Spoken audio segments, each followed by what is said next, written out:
Have you had a chance to read your section of Quran every day? Yeah, well, I read through the first juice. I haven't done the second one. Right.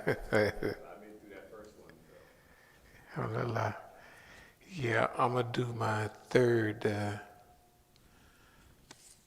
today, inshallah. But usually if you get off to a good start, you can almost keep it up. Right, yeah. That's usually how it goes. I'm already off the slope.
Okay, Bismillah ar-Rahman ar-Rahim, Alhamdulillah, Alhamdulillah Rabbil Alameen. Today's class is it's related to tafsir of Quran.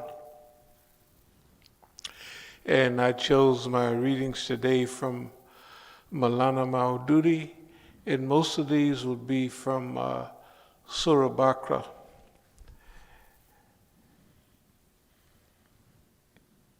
Here the address are to the new converts of Al-Madinah who had embraced Islam only recently. They had become interested in the Holy Prophet ﷺ because they had often heard from the neighboring Jews about prophethood, revelation, angels, divine law, etc. They had also heard from them that they were expecting a new prophet whose followers would prevail over the whole world. Now remember, at Al-Madinah, it was Jews in Medina, but it was no Jews in Mecca. The Jews in Medina they were pretty well learned, and they were telling the Arabs there that they was expecting a new prophet who would prevail over the whole world. And so when they went to the Hajj, the pre-Islamic Hajj, they heard everybody talking about this man Muhammad sallallahu alaihi wasallam, and so they said, well, they wasn't saying good stuff either. They were saying all kind of stuff, but that's what the Jews had told them that the prophet, peace be upon him, would have to overcome. So believe it or not, the Arabs of Mecca rejected the prophet, peace be upon him. But the Arabs in Medina came in flocks. And so when they was doing their little pre-Hajj stuff, they said, this guy sounds like the Jews. Now remember the Arabs respected the Jews because the Jews were pretending to be pious and learned, and the Arabs were a little slow. In fact, in the Arabs, the Jews control the alcohol market. They produce most of the alcohol, and they loan money. So they kept the Arabs in Medina broke and drunk. which is common. Just look around and see, okay. That is why the people of Al-Madinah turned to the Holy Prophet sallallahu alaihi wasallam when they heard of him and entered into the fold of Islam in larger groups. Naturally, they expected that the Jews who possessed revealed scriptures and who themselves had foretold the coming of a prophet would be the first to welcome Muhammad sallallahu alaihi wasallam as a prophet and would be in the forefront of supporters. Well, if they was expecting a prophet, then they was expecting, well, the Jews, they gonna be down with this right away, because that's all they've been talking about. The hypocrites and the opponents of Islam use this rejection as an argument against Islam itself. They argued like this: there must be something suspicious about it. Had Muhammad sallallahu alaihi wasallam really been the messenger of Allah, these pious and learned people of the book would not have rejected him. In order to counteract the mischief caused by this fallacy, the past history of the Jews has been related to show that nothing better could be expected of them. This also cautioned the simple Muslims against cherishing the hope that the Jews of their city would in a body welcome Muhammad sallallahu alaihi wasallam as the prophet about whom prophecies had been made in their own books. They have been warned that they should not entertain such expectations from the people whose history has been so and so. This was necessary because they were liable to become disheartened because of the Jews' rejection of Islam. Now, just think about, you just read Surah Baqarah. What was it about? All about the Yahud. Yeah, why is that put right up there first? Remember, this is the Medina Surah. And so they have to, Allah subhanahu wa ta'ala is explaining to them, to the Muslims, hey, if y'all worried about them or hoping they're going to join on the train, look, here's what they've always done. So the whole surah, most of it is related to the history of Bani Israel, how they treated their own prophets, you know what I mean? And actually in this book, when it uses the term in the Quran, you slay the prophets, it has a whole little history from the Old Testament about Judea and Samaria and how it was at war with each other. Anyway, this is saying don't get your hopes up, because this is how they have always behaved. I ran across another little something here. As to the fact that they did recognize the Holy Prophet sallallahu alaihi wasallam, many proofs were furnished at the very time.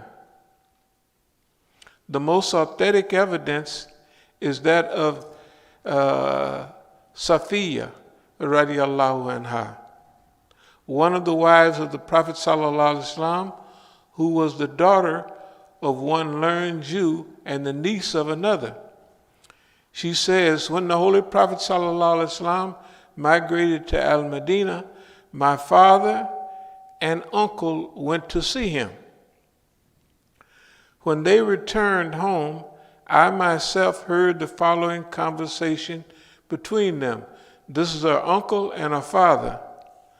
Now the uncle said, is he really the same prophet about whom there occurs prophecies in our books? The father, by God, he is the same. The uncle, are you quite sure? The father, yes. Then what is our intention? That's the uncle. I will oppose him as long as I live, and I will not let his mission succeed. This is in Ibn Hisham. So this is a hadith. So this is a hadith from one of the wives of the Prophet sallallahu alaihi wasallam, Safiya. She was a Jewish, and she related that I heard this, from my father and my uncle as they discussed this issue.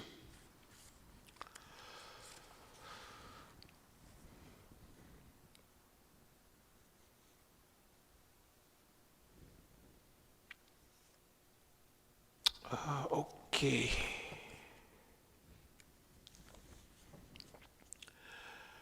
From here begins a new address. In order to understand, the following should be kept in mind. After Noah, Abraham was the first prophet who was appointed by Allah to spread the universal message of Islam. He began his mission in his own country, Iraq, and invited the people to Islam.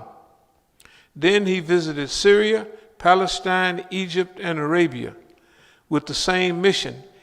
Afterwards, he appointed deputies in the different places. That is, he sent Lot, his nephew, to Transjordan, Isaac, his son, to Syria and Palestine, and Ismail, the elder son, to Arabia. Then he was commanded by Allah to build the Kaaba, the house of worship, as it was called, for the center of his mission. So from those two sons, we know that Ismail, all Arab peoples, and Islam comes from that branch, and from Isaac, the Jewish line. In other words, the Arabs and the Jews are the only Semitic people. So Arabs cannot be anti-Semitic, they would be anti themselves.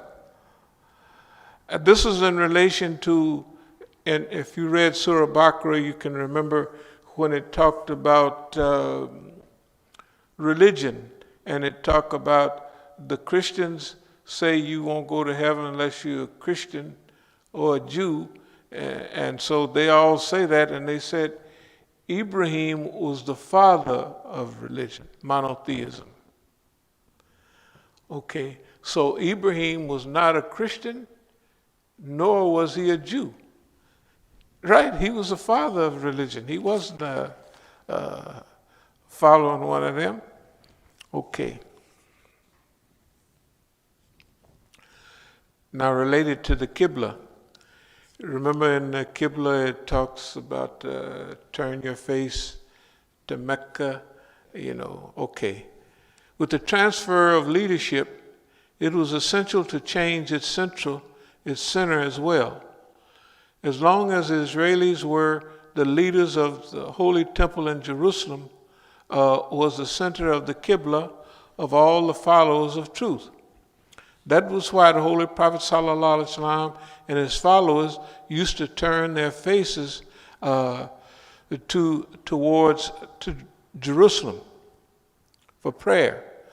But when the Israelis were deposed from leadership, the Holy Temple automatically ceased to be the Qibla. Now look what's happening here. During the early days, there are some masajid with two Qiblas. Yeah, you go in there, the real old, you go in there, that was a Qibla for Jerusalem, and that was a Qibla for Mecca. Yeah, because remember, the Muslims prayed toward Jerusalem at first. Now, that means in religion, the Jews had been the elite in religion. They had the book, right? And they had the guidance. They had the hidayah. Now they've been deposed. That's what it says. They've been deposed. And now the Muslims are now the select of Allah. They got a new book. They got a new prophet. They got all this. So that's why the Qibla was changed from Jerusalem to Al-Madinah. That's why in ayat it says something about, we see your eyes searching for the skies, looking, and I'm going to point you to a new Qibla that you're going to be pleased with. So this is Allah. Now this is when they changed the Qibla. But Allah changed the Qibla because the Jews are not the elect or the select. Now we have a new book, a new prophet, peace be upon him, and so now this is given the commentary about it. The Holy Temple.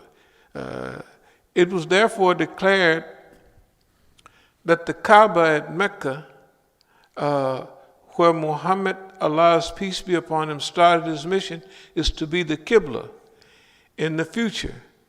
It also was a center of Abraham's mission. Remember, that's a station of Abraham. Remember, Abraham and Ismail built the Kaaba, or some say rebuilt the Kaaba, because there's a discussion about this is the first house of worship on earth for monotheism. So some say, and there's a discussion whether Ismail and Ibrahim built the Kaaba or they rebuilt the Kaaba. It's fallen down. It's fell into this. They're not going there to that spot anymore. The polytheists, they got 360 idols running around or standing there. They can't move, of course. Anyway, remember Ibrahim had a lot of stuff with them people in them days. But anyway, in this point, so there's really something going on too, is where our focus will be. This is just before the conquest of Mecca. Now we're praying towards Mecca. All of our focus is now on Mecca. Now that focus the team. Now the team has got, why are we here? Yeah, we're here to pray, to fast and all that, but our focus, every prayer, we're praying toward Mecca. Imagine the power that it develops in the Ummah. And that power will come back as we retake the Kaaba, retake Mecca, sure. This is a temporary, the Saudis and all of those temporary period. Remember, history is a long time. Yeah, okay. There's a little something here. We were plainly told that the leadership was not the privilege of the descendants of Abraham as such, for none had any exclusive claim to it by mere accident of birth. This is where Allah points Ibrahim as an imam of the nations. Remember in ayat 124, and it said, he asks, and my descendants also?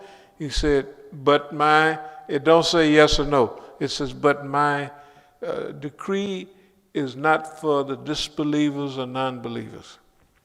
Okay, let's see what else we got here.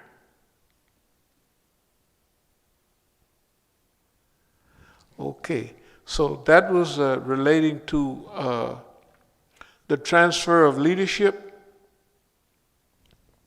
the transfer of focus of the Muslims is now headed toward, is now Mecca, is now the focus. This is the answer to the Prophet, peace be upon him, of his eyes searching the sky for a suitable solution to all the things that are occurring. It goes on to say here, in order to understand the true significance to the answer Those two things should be kept in mind.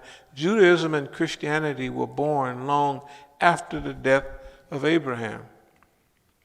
Judaism, with its special rituals, particular regulations, etc., took its birth and name some 400 years before Christ. You know, the rituals and stuff they go through now, the real Jews, the curl-wearing Jews. As to Christianity, it took its name and adopted its special creed and form long after the recall, you notice they put it, the recall of Jesus. That's good. That's the first time I heard it called a recall of Jesus. Yeah, well, that's all right, because technically that's what it was. This is clear that their claim that one must be a Jew or Christian in order to obtain guidance. In other words, they're showing how that's evidently false from the very beginning.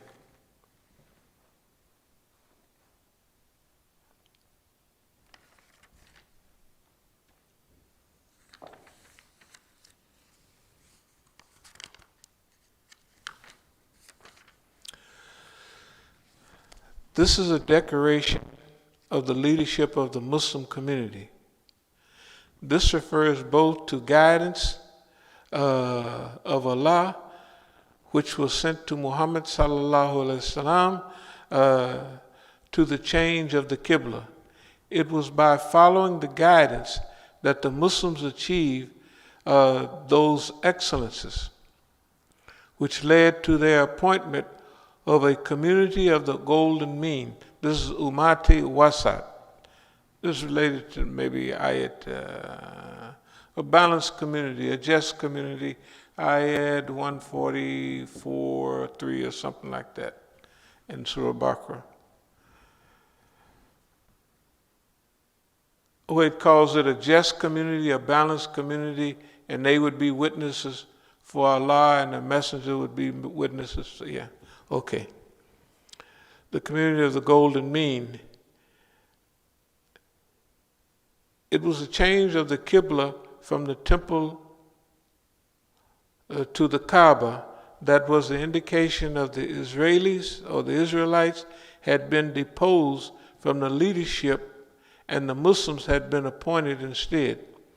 Therefore, the change of Qibla from the temple to the Kaaba was not merely a change of direction as the foolish people took it to be, but it was really a formal declaration of change of leadership from the Israelites to the followers of Muhammad sallallahu alaihi wasallam.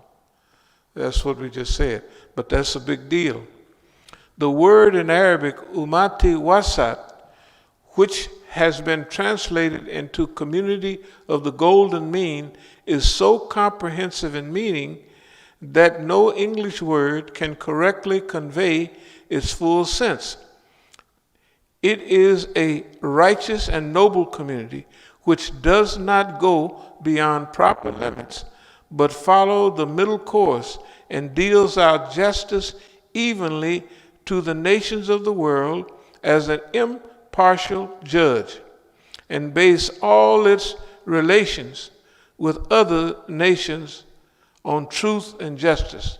So this is Ummati Wasat. That means a balanced community. This also relates to how they will deal with the people in general. The meaning has, we have appointed you as a Ummati Wasat so that you may be witness in regard to mankind, and the messenger may be a witness in regard to you. On the day of judgment, when the whole of humanity will be gathered together, every messenger will be asked to give evidence to prove that he had imparted by word and deed without any reservation to the ummah that truth which he had received from Allah. The Ummah, in its turn, will be required to give evidence to prove that he had exerted his utmost to impart that guidance by word and by deed to people of the world, just as it had been received from the messenger. In other words, the people is given witness, and the messenger is given witness to them.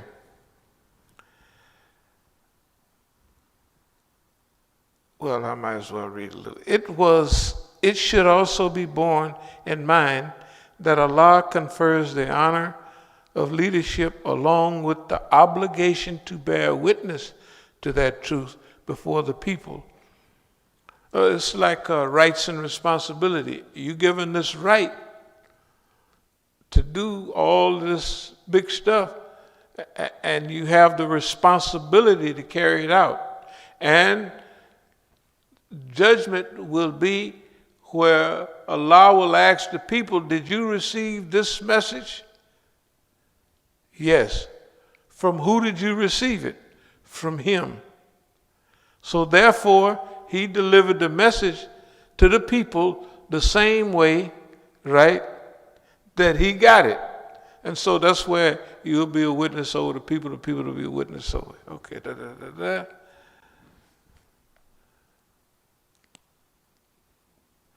Yep. Change of Qibla, we already did a little bit of that. Okay.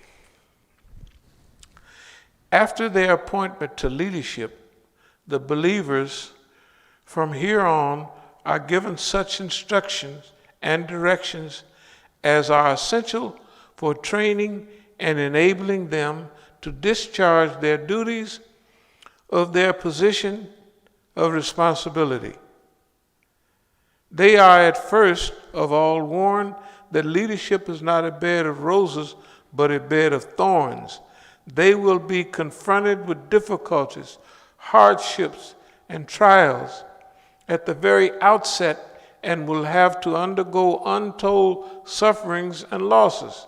But if they go through all these ordeals with fortitude and proceed on in the way of Allah, they will be blessed with countless blessings and rewards. In other words, a lot of people I want to be the leader. And then, most people do. They want to be the chief. Then they get chiefhood, and they just start stealing and lying and taking all the girls for themselves. Because they say, man, if I do that, I ain't going to worry myself about all this and that. I'm going to just get what I can for myself. But this is not the position of the Ummah of Rasulullah sallallahu alayhi wasallam.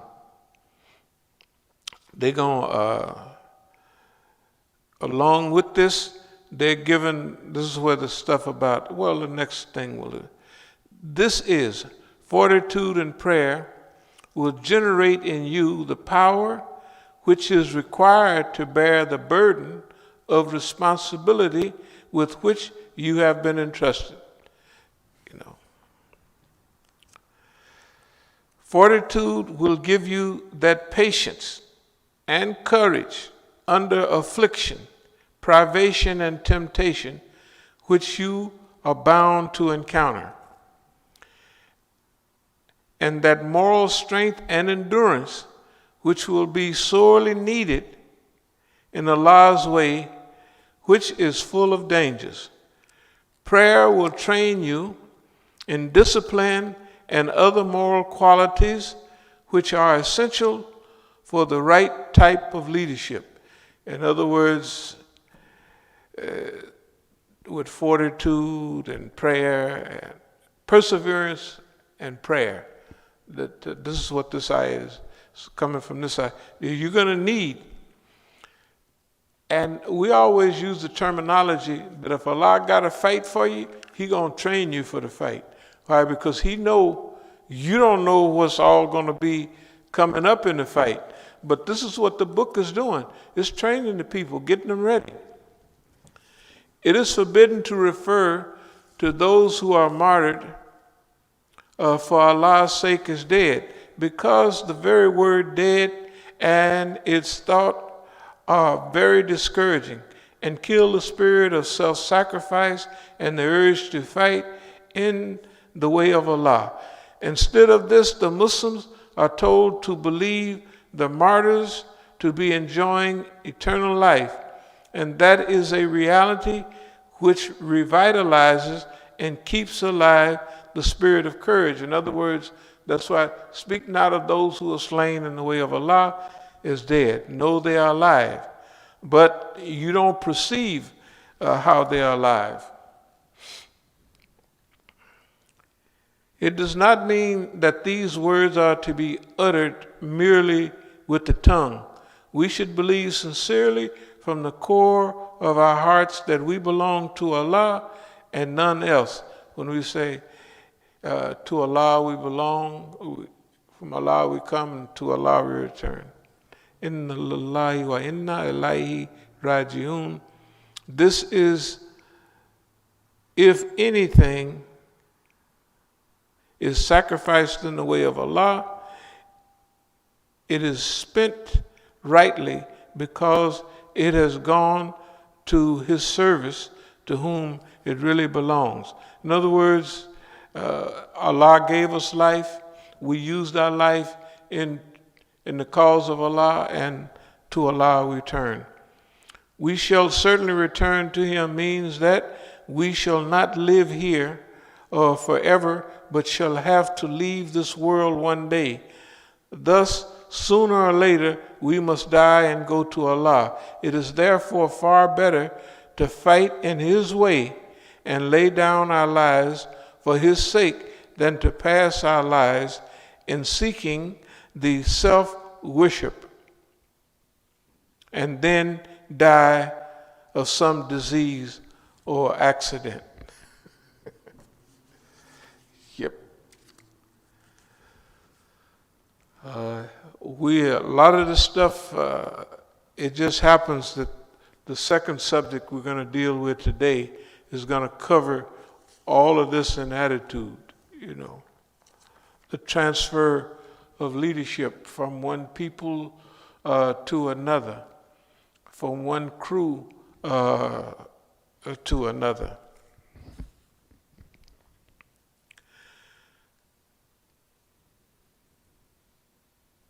I think I will read this one.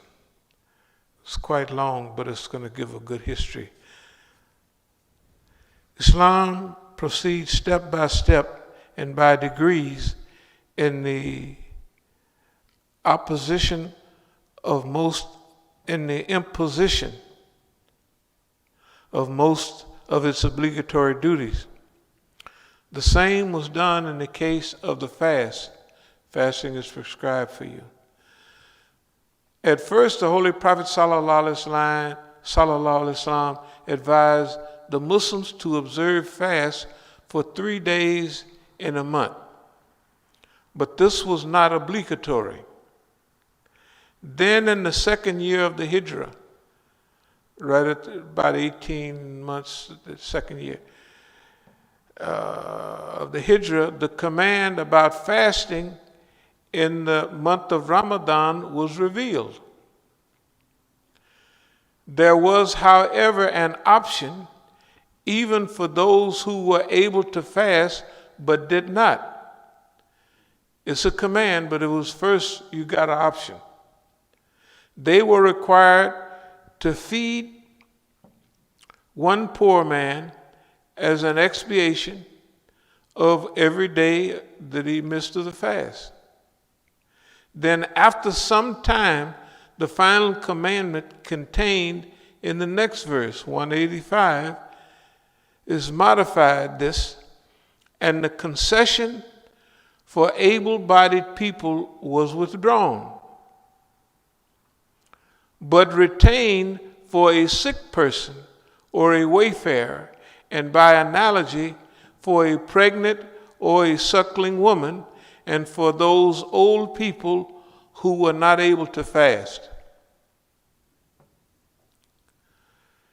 In other words, this was an evolutionary process. First, he suggested you guys fast, 3 days out of the month. Okay, we'll give it a try, but it's not obligatory. Then the ayat of fasting is given in the second year of the Hijrah, but it's not like, okay, if you can fast, go ahead and do it, but if you can't do it, give some food to somebody. Feed a poor person. For each meal you miss, you give out that food.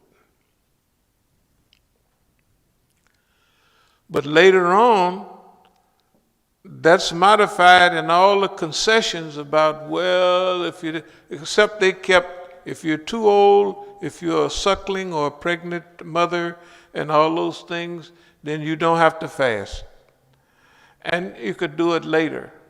If you're too old, you just give some food and try to help somebody. If you can't give them food and you're the poorest, just give a couple of dates or a little water, whatever you can. Now, in a lengthy statement quoted by Imam Ahmed ibn Hanbal, Hazrat Muad ibn Jabal says, the salat and the fast took their present form gradually. The things that we do now. Okay. At first, the Muslims faced Jerusalem during the salat, but after some years, they were commanded to turn their faces toward the Kaaba in Mecca. Besides this, at first, they used to inform one another about the time of salat, but afterwards, the same was proclaimed by means of the adhan. In other words, in the early years, they didn't have adhan. They just go around each other and say, hey, brothers, it's about time for prayer. Yeah. Okay, now these are serious people of the same, Imam Ahmed ibn Hanbal and Muad ibn Jabal. You know, the guy was sent to Yemen and he said, Allah gave. So, and later on, it's in other stuff too. Proclaimed, afterwards the same was proclaimed by means of adhan. As to fast, when the Holy Prophet ﷺ migrated to Medina, he observed fast of 3 days in 1 month.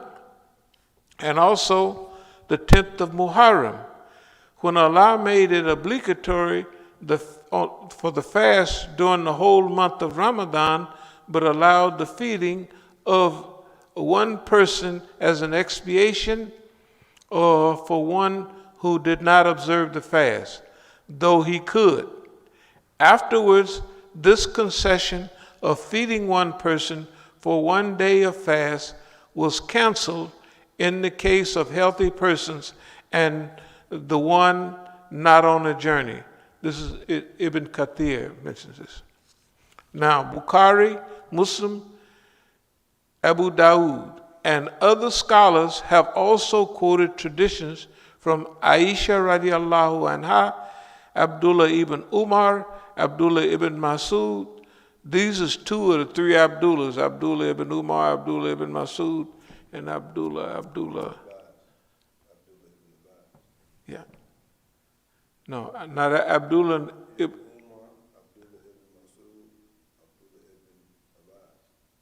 who? Abbas, yeah, I thought you said, excuse me, I thought you said Abdullah ibn Ubay.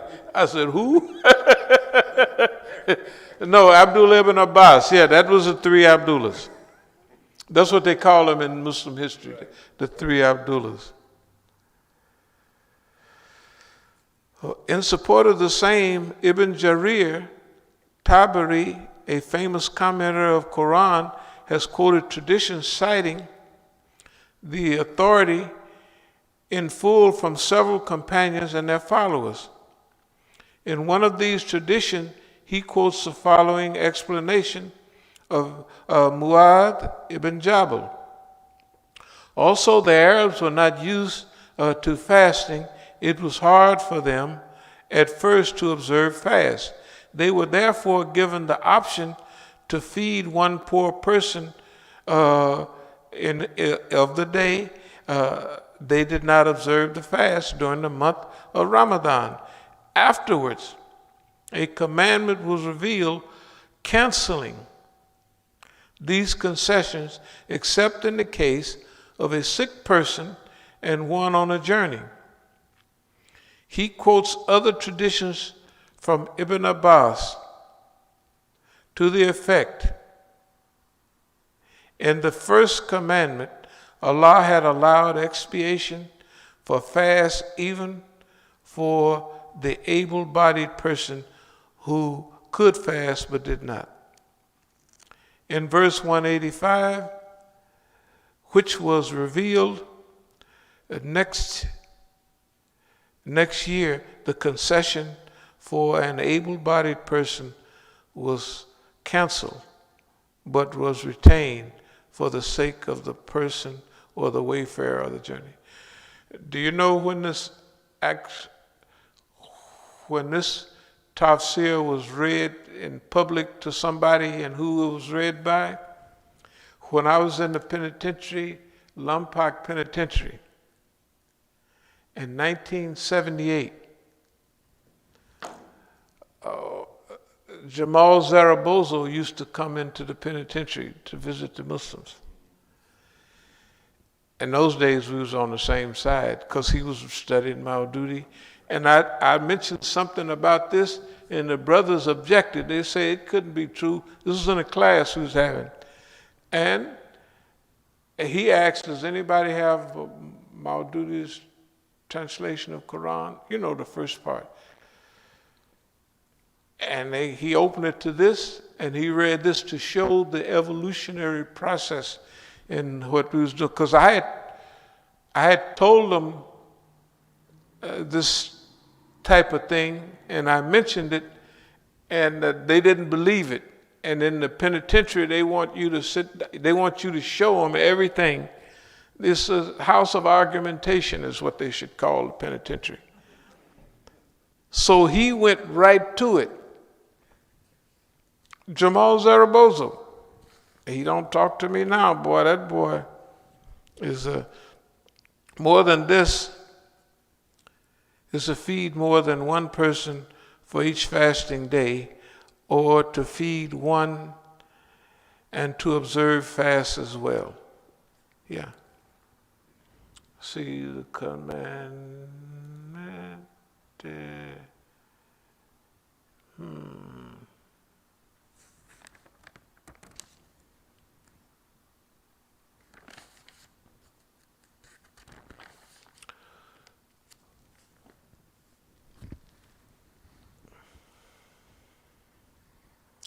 Although you cannot see me and feel. Although you cannot see me and feel me with your senses, you must never imagine that I am not far from you. Oh yeah, those who call on you, I am near to you, and I hear the suppliant of everyone. Yeah. Nay, I am near to every servant of mine, and that he can invoke me and place his request before me, whoever he may be, or wherever he may be. So much so that I hear and answer even those requests which are not expressed in words, but are made only in our innermost heart. This is the beautiful part about it. It's kind of like a collective consciousness. Imagine when all the Muslims are thinking about a redeemer and a renewer and a reviver and a restorer, and one pops up. Think about the world that we're in today. I'm going to go into it in a minute. This is a big deal. And it's just getting started. You know, the first part was the fun and games, just laughing and turning flips. Yeah, old boss man bites the dust and all of that. That's the first part. It's just the fun and games. But remember the other ayats that we read, those who are calm and relaxed and focused throughout all periods of adversity and panic. I'm going to get to the panic in a minute. That's why the sub-mention is about panic. Okay, but we'll keep on. But anyway, Allah is close to us, and Allah answers our prayers even if we didn't make it.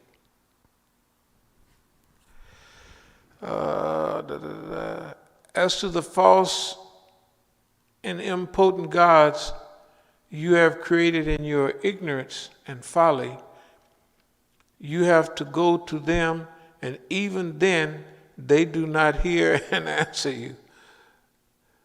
But here I am, the sovereign, the absolute ruler of the boundless universe, and possessor of all powers and authority, so near to hear and answer you that you need no recommendation or intercession for making any request anywhere and at any time you like. Therefore, you should free yourselves from the folly of running from door to door after false gods, and accept my invitation and turn to me and trust me and submit to me and become my servant.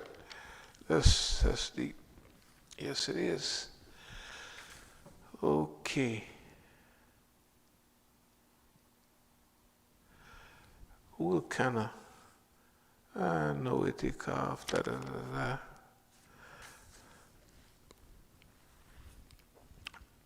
The last few will be, that is, fight with those people who hinder you from the way of Allah, who have become your enemies, because you are trying to reform the way of life in accordance with the guidance of Allah, who are preventing you from the work of reform by force and persecution.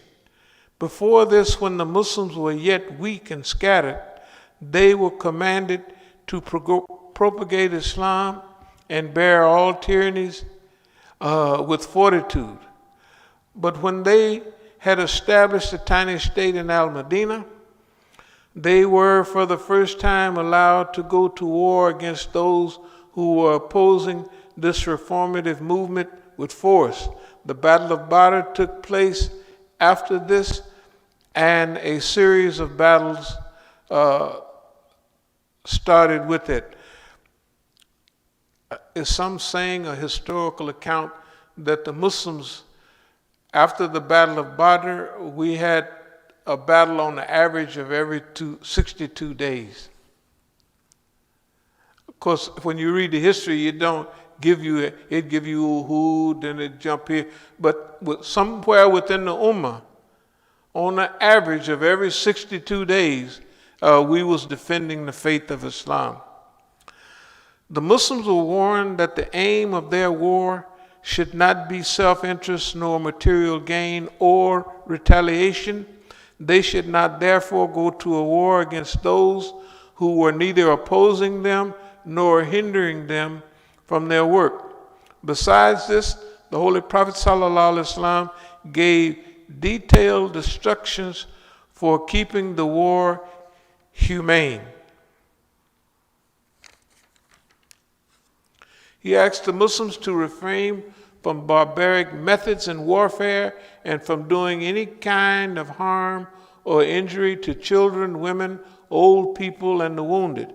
He also prohibited the dishonoring of the dead bodies of the slain, the women, destruction of harvests, trees, animals, etc., and all other forms of cruelty, barbarism, and vandalism. The Muslims were allowed to use force only when it was absolutely indispensable and to the extent it was absolutely necessary. Persecution and oppression. No, persecution and suppression. of opinion by violence, force, or threat. It is exact translation of the Arabic word fitna, as used, to fight until there's no more fitna in the land. These verses imply that it is a heinous offense to persecute a person or party by harassing and oppressive treatment for the holding of ideas and theories which were opposed to those in vogue at the time, and it is abominable to inflict on people injury and punishment for adhering to and propagating those ideas and theories with a view to reforming the way of society. Through bloodshed is an evil thing, yet to oppose and harass others for adhering to their own faith and principles and to force them to give these up and adopt those of the oppressor is far worse than this. Oppression is worse than slaughter. Therefore, it is also lawful and justifiable to use force against such people as a resort to brute force instead of argument.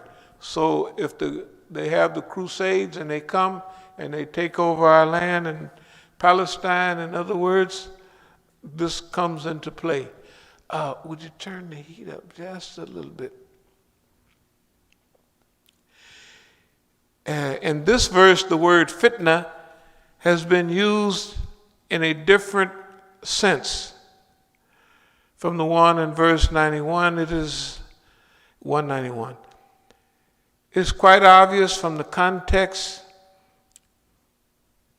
which occurs that here it denotes the condition of society which is not safe or free from adoption of the way of Allah.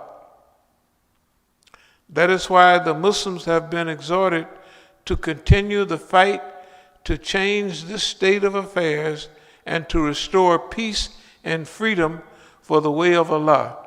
It should also be noted that the Arabic word deen, which has been translated here, way originally mean submission, and is technically used for that way of life which is built on the sovereignty of someone whose command and regulation are to be followed. Remember, with Yusuf, they use the term Deen al-Malik, the law or the way of the king. Therefore, that condition of society in which there is the rule of man over man, and in which it is not possible for anyone to follow the way of Allah, is fitna. If you had living in Iraq under Saddam Hussein, this was a brutal boy. If they had a picture of Saddam in the school and a kid said, "I hate that picture," they'd go get his parents and they'd be long gone. Long gone. The Shia brothers from Saudi Arabia, during my time, all of them that I knew, some used to visit here. When we was over on 8th Street, when they would go back, they had a book, a magazine called Monitor. The Saudis lied to them and tell them, "Oh, we reform, y'all all come back." So when they would go back one by one, they would bring all of their stuff to our masjid. That's why all them thobes and all that Arab clothes in those days, they would bring everything they had and they would go back. The last one that left, the leader, he was a little skeptical. He was all skeptical. But they were all Shias. And they told him, "Well, no, you come on back." They stopped printing the Monitor.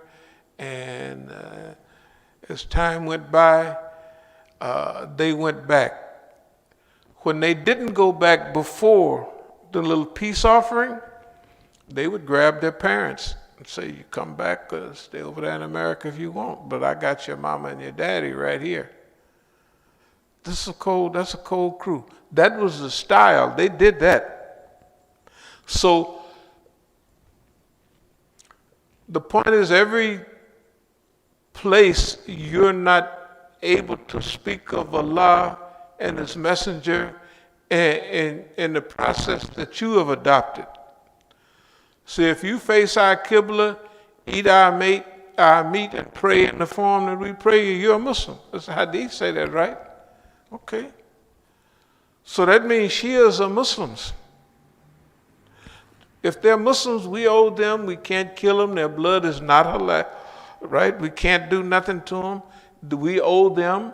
Our friendship, our relationship, what's good for them is good. We owe them that. That's not the Saudi position. Under that is this word fitna. Something else. It does not mean that Islam incites the believers to go to war to force unbelievers at the point of sword to give up disbelief and blasphemy and adopt the way of Allah instead. War is to be waged only to make them give up fitna. Let me see, I might be able to see that.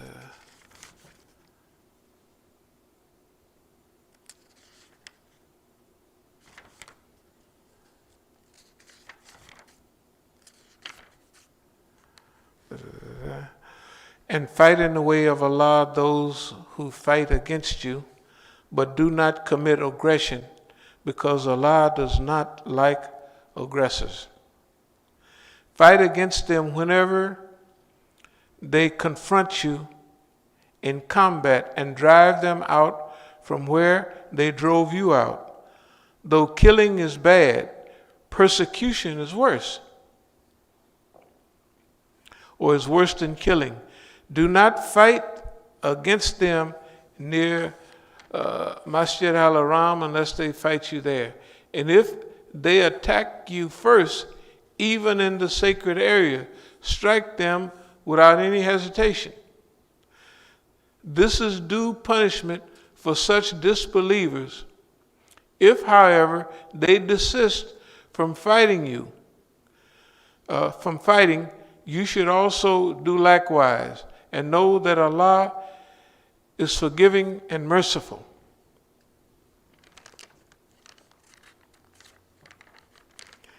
And the last one about that, go on fighting with them till there is no more a state of tribulation, and Allah's way is established instead. Then, if they desist from it, there should be no more hostility except against those who had been guilty of cruelty and brutality. So this is those series of commentary that go along with fight in the way of Allah, fight to stop persecution, fitna, destabilization in the land, and only fight in those causes because Allah doesn't like oppression. And oppression is worse than killing.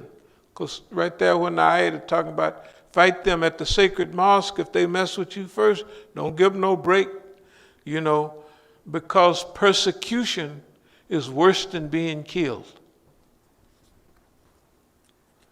Okay.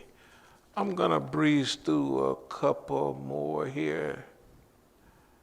And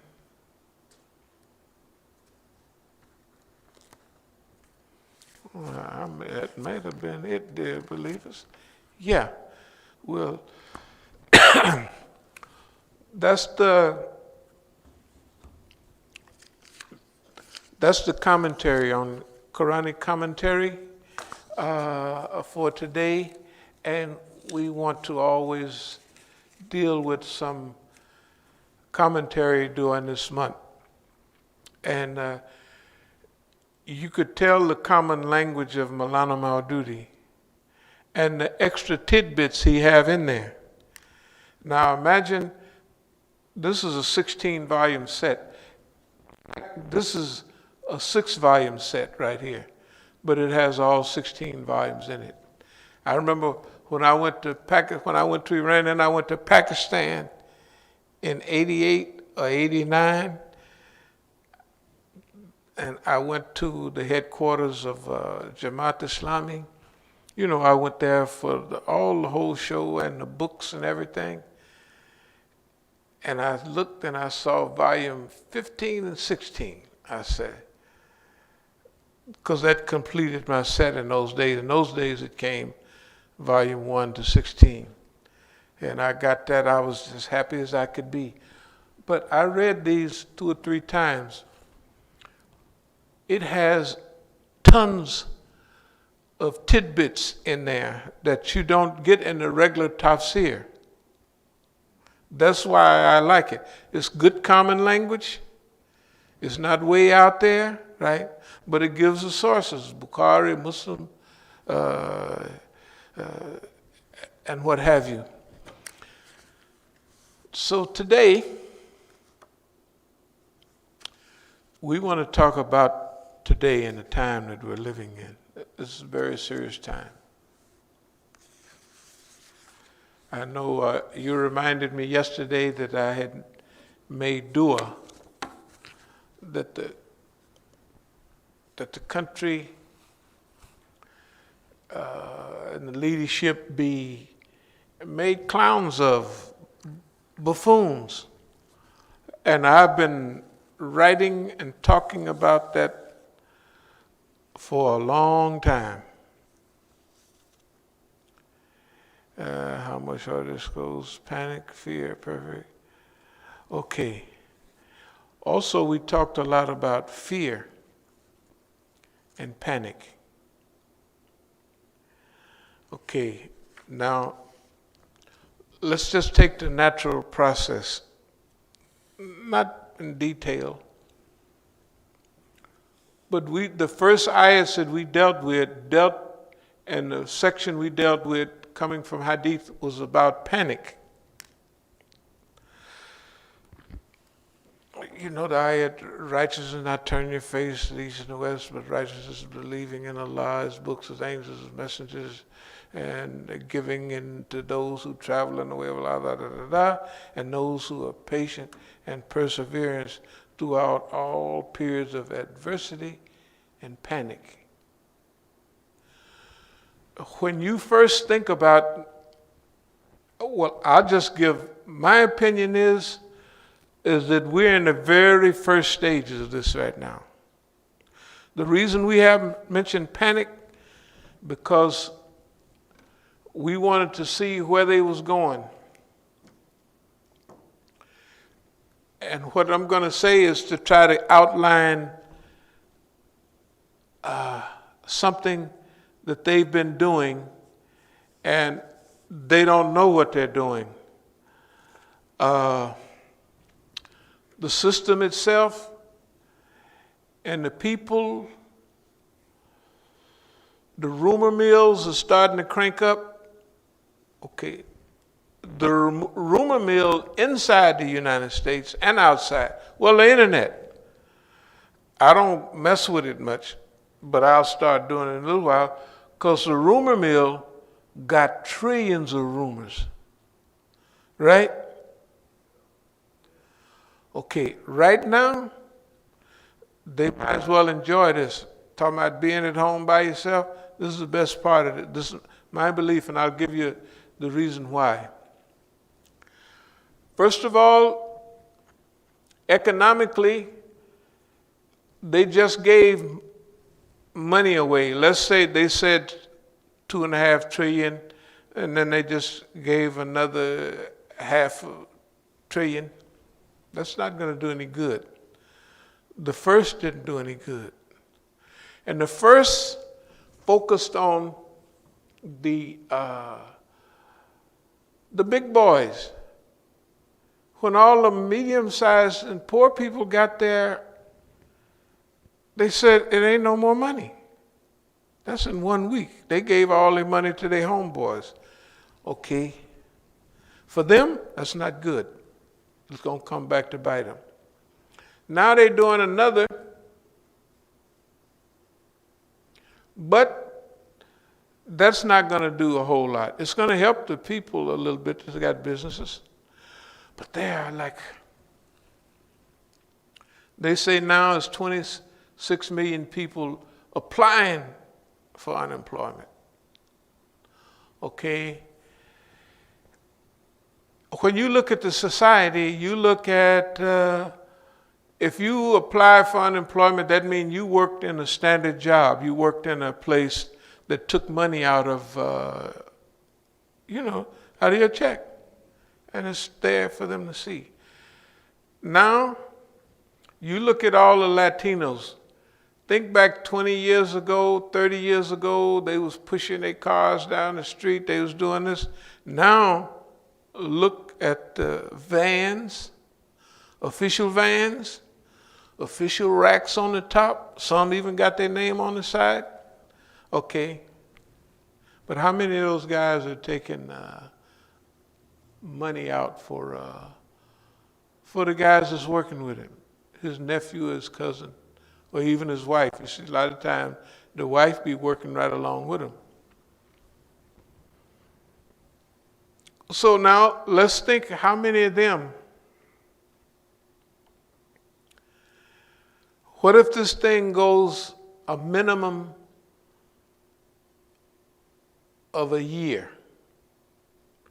Or let's say the end of the year. What's going on during that time? Boss man is paying everybody to stay home. That's why this is such a trap. We said it from the beginning. There's nothing they can do. If they don't pay people a salary, they're going to tear up the place. Because this happened too quick. It happened too quick. This has been only, let's say a couple of months this has been happening. I mean, in America. They got to pay people. Or they're going to rebel. They give the money away, they give it to the rich people. The poor people, the jackleg mechanics, all these guys, the jackleg electricians, who might do a reasonable job. They're not keeping no money out for themselves, and they can't go get no money. The people that have a little bit of money, they're going to start keeping it close to themselves. They're already starting to do that. Economy in America is a consumer economy. Japan has a production economy. China has a production economy. That's why, can you imagine? The medicine we get here in America come from China. Can you imagine the masks that we're getting? They said, we got to get it from Korea, and we got it. Everybody's done went into this stuff now. Thailand, everybody getting into it. Why? Why would America slip in a situation where it don't produce nothing that it uses? A few cars. Who's going to buy those cars? Who's going down to the new car? When all them new cars roll off the showroom? The new 2021 come out, if it come out. After World War II, they didn't make a 42, they didn't make a 43 or 44 or 45. The first car that came out, I remember the Cadillac came out, guess what it had? It had an automatic transmission, driving low, 1946. The rest of it was for war material. The only cars that came out, the way they bring them out in October, November, December, the only 42 was Was no more 42s. All the cars, they went from making no Jeeps, 100 Jeeps a year, to a billion Jeeps. They changed the economy. Why America? They telling the people, we want you might have to wear plastic bags around yourself. Plastic bags. Because of covering, you don't maybe cut a hole and make a poncho over this way and wrap it around the bottom. Are they saying that? Are they not? Yes, they are. They tell it, the people, the first responders, we'll get to them in a minute, but now the first responders that went into World Trade Center and all of that, what are they telling them? Where's their pension? It was a guy on the news a month ago. I don't know if y'all seen him. He was technically crying. One of the ones that died, the fireman. They treated them like dogs. Where's their pension? Their pension is they turn it over to the bank. The bank stole their money the last go round. Each fireman should have $1.3 million in his pension. They don't have that no more. Who's going to pay that? The government's going to have to pay it because the pension, the union leaders and all that worked with the banks and sold them out. The people got to have their pension. It's going to come from the government. The government have to pay money to everybody for not working.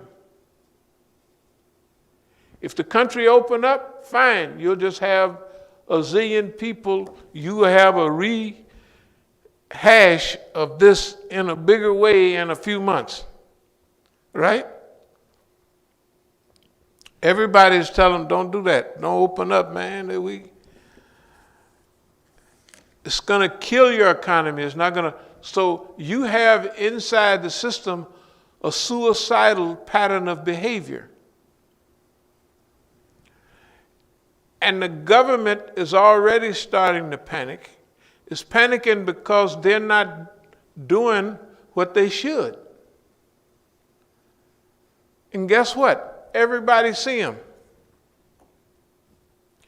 Everybody see them. So I don't care whether it's the National Guard, whether it's the Navy, whether it's the police departments. When wholesale panic developed in America, there's a new target. The target, if it would have happened in there, they'd have been niggas, Muslims, or something like that. No. Who's the target now? The target is the government. The target is the government. Why? Well, I don't have to relate all the stuff. Now, if all of y'all, you want to clean yourself out, just take you a shot of this here, shoot it in there. But he actually said that. That means he's never read a label. People actually reacted to Some of it did. Some of them did. they said the cause to poison control. They call the people had. I really thought the people would be smarter. No. So remember, most people are going to be smart. Most people know.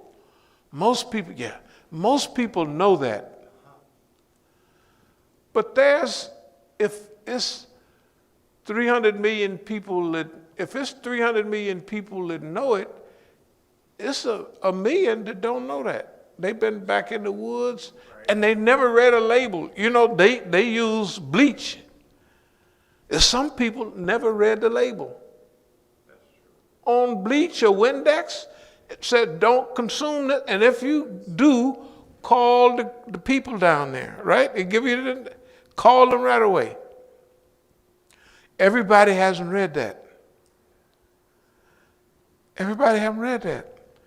And then if it's coming from the president, he's a person in authority that knows. He has a staff that goes and researches and finds out things. He wouldn't dare get up there. That's what he's supposed to do, right? Now remember, we had crisis management a while back, and he don't do the things he should. None of them, and he does everything. Okay, that's part of the decline.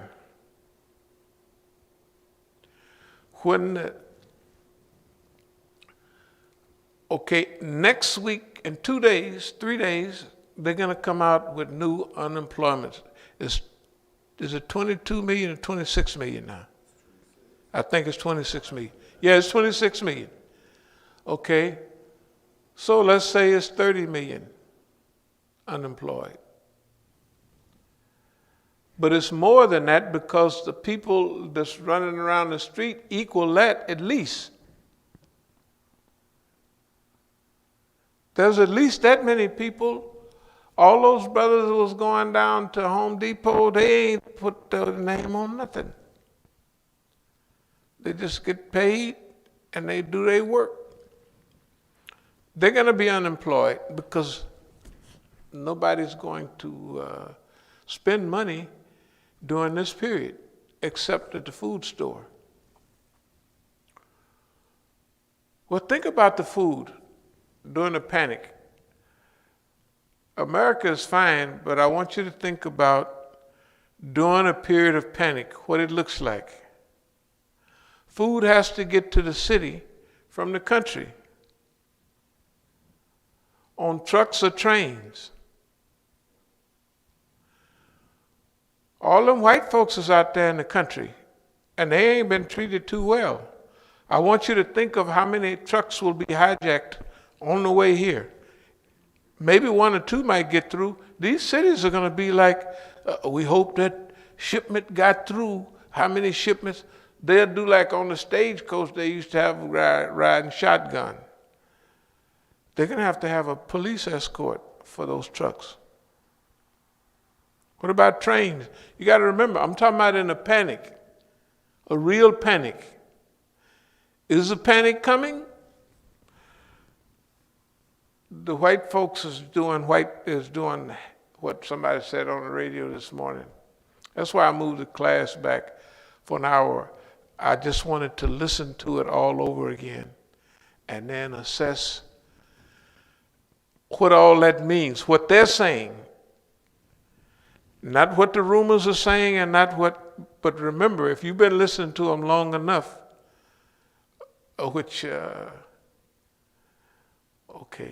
if we don't go on this, what they call this media, the social media, how accurate have our discussions been? Pinpoint accurate. That means, like I don't use certain new gadgets because I don't use this how to get to the house map, you know what I mean? I use it like, if I was in a different city, I would use it. But out on the highway, I know all the highways in the United States. Without a map, I can get now, if you tell me the city to go to, I can go right out here and go on the highway and get to that city. The only help I need is getting to the address. So when I get there, I might take out the thing and find the address, or even go to an old city map that has, this is where you find the street. Because I've been using it all the time. I like it. It's not that I don't like the internet, but it has so much stuff on it that's good. And I said, man, they don't even have to go out. We remember you had to go to the library. You have to research the kind of book you need. Then you had to bring all the books home and study them. Now, I just told the kids, I say, press something for crisis management for me. They push the button, then 1 minute, I had crisis management. I said, I don't like that one. They got any other? They got a couple of more. I didn't like that, so I just got the one out of the old book, 1987 or something like that. This one here that I use it because I liked it. I don't like calling now you can't, how many remember the numbers they call? I used to know all of the numbers. You had to. It was simple using your brain. Now the doggone phone keeps it all. All you do is just push the phone, push favorites or whatever you push, and the phone does it. And people don't know the numbers they're calling. You see what I mean? That's the way I am about some of this stuff. I stick with some of the tried and tested stuff because I know it. And even with modern stuff, I stick to this. So I was judging, what I'm saying now is I didn't judge by social media and the rumor mill. But that's going to kick in. But it's not kicking in right now.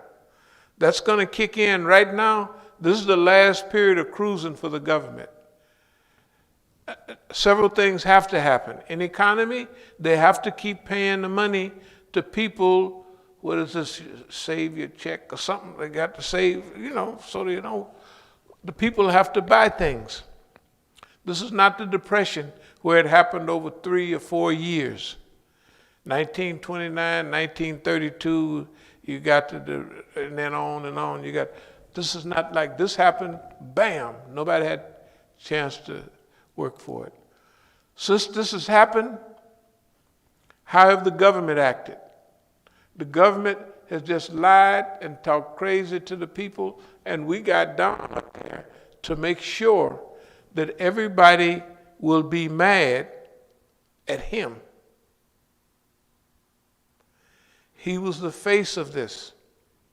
The government have treated the workers so bad, now they're trying to have the workers and the poor people as the heroes. Boy, these people is mean at what they do. You're the hero. We ain't gonna give you no extra money. You're a hero. You go in there and risk your life. Of course, I ain't going in. I ain't letting nobody I know go in. Hey, man, we stand away.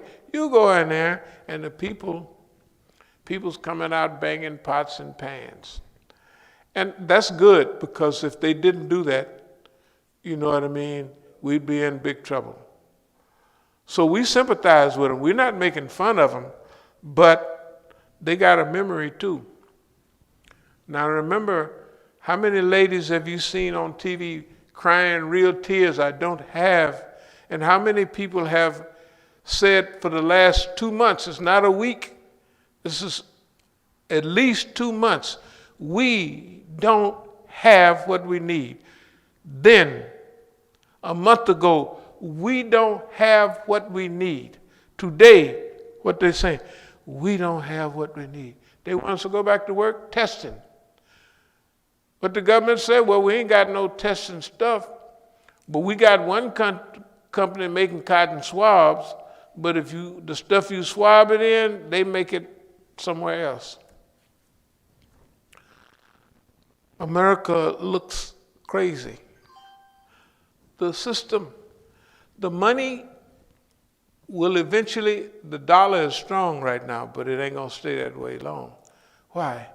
Because after another 2 or 3 months of paying, I don't want you to think about $6 or $8 or even $10 trillion. I want you to think about 50 or 100 trillion in a hurry, not you know what I mean, not like I mean right within the next few months. I want you to think of unemployment. Remember the domino theory about those countries. When you knock the domino, when you make one person unemployed, they're linked to another 5 down the road.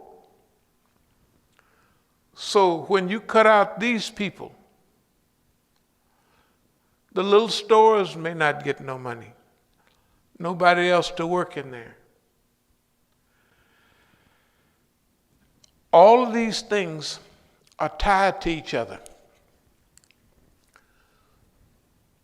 Right now, inflation is fine.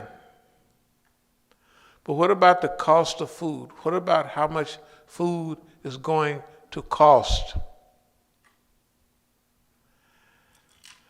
What about the people who get kicked out of their apartments that say they can do that for a week or two, or a couple of months? But what about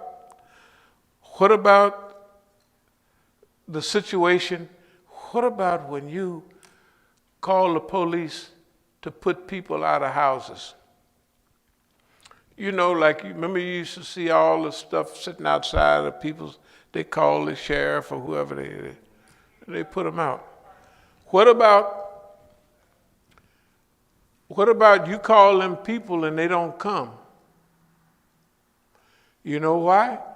Because they themselves have been treated bad. If the police just had to shoot Negroes and a few more, they might do it in the old days, but this is a new time. This is a new situation. The people, there's nobody in the society that this is their fault. The fault is something, the rumor mill, that's not, it's engaged on the internet, but it's not engaged in the people. What about when the people start having a few problems? Then they start listening to the rumors. And guess what? Out of 100 rumors, 40 of them make a lot of sense. You have your choice. What do crowds do? Crowds panic. The mob, once it kicks in, there's nothing you can do about it. And now everybody's involved. You can't call the Navy people because you fired the captain of their ship and put him, talking about firing him. And now they putting him back, but because he was helping us. The police ain't gonna answer the phone because the plague is so heavy, they don't want to be wrestling with nobody out there. They're just not, oh, no, homeboy. You know, no, hey, man, you gone and even in Oakland, they just write you a citation. That's why I asked my son to go down to the place, the tax place, and then go to the court to check on. It's all closed.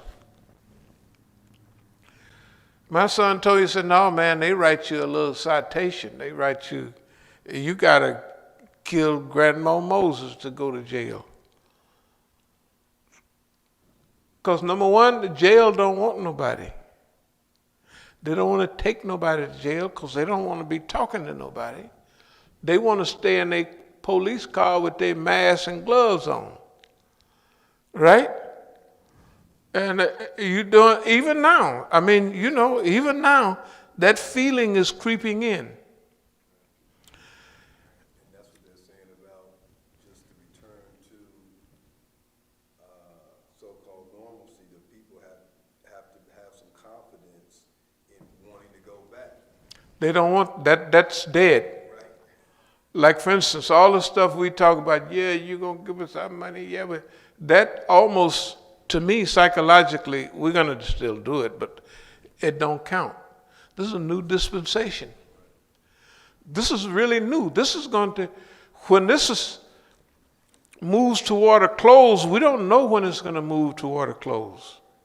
We have no idea when this thing is going to level off, but it's not going to be like it is, like it was. That time is past. That's what scriptural, the flood of Noah, all of those things, that's what, whatever was going on before, after the flood, that's dead, right? All of that stuff is dead, right? After when Islam come and it brings the unity of the Creator, all of that foolishness, most of it die out. It don't all go, but I mean, it's underground now. It's don't, you know, okay. Right now, this is what you call an impossible situation. Only Allah creates those, where nothing you can do. If you pay everybody for not going to work, good. Pretty soon, you're going to be, you think they was lying to the people about being broke, you know, all them trillions of dollars They even stopped talking. They said, we're only $1 trillion, $20 trillion in debt. They $1 trillion line, them people are 60 or 100 trillion in debt, right? They living off borrowed money. The US dollar is strong right now. What about in a few months? Not only in America, but all around the world, paying people, no matter what happened, they got to pay people not to go to work. Okay? Be fat-headed. Escalate the situation. Increase the situation. Send them to work. And what they're going to do? They're going to get sick. What about the virus? Right? Everybody is saying the Spanish flu came back. Everything like that comes back again.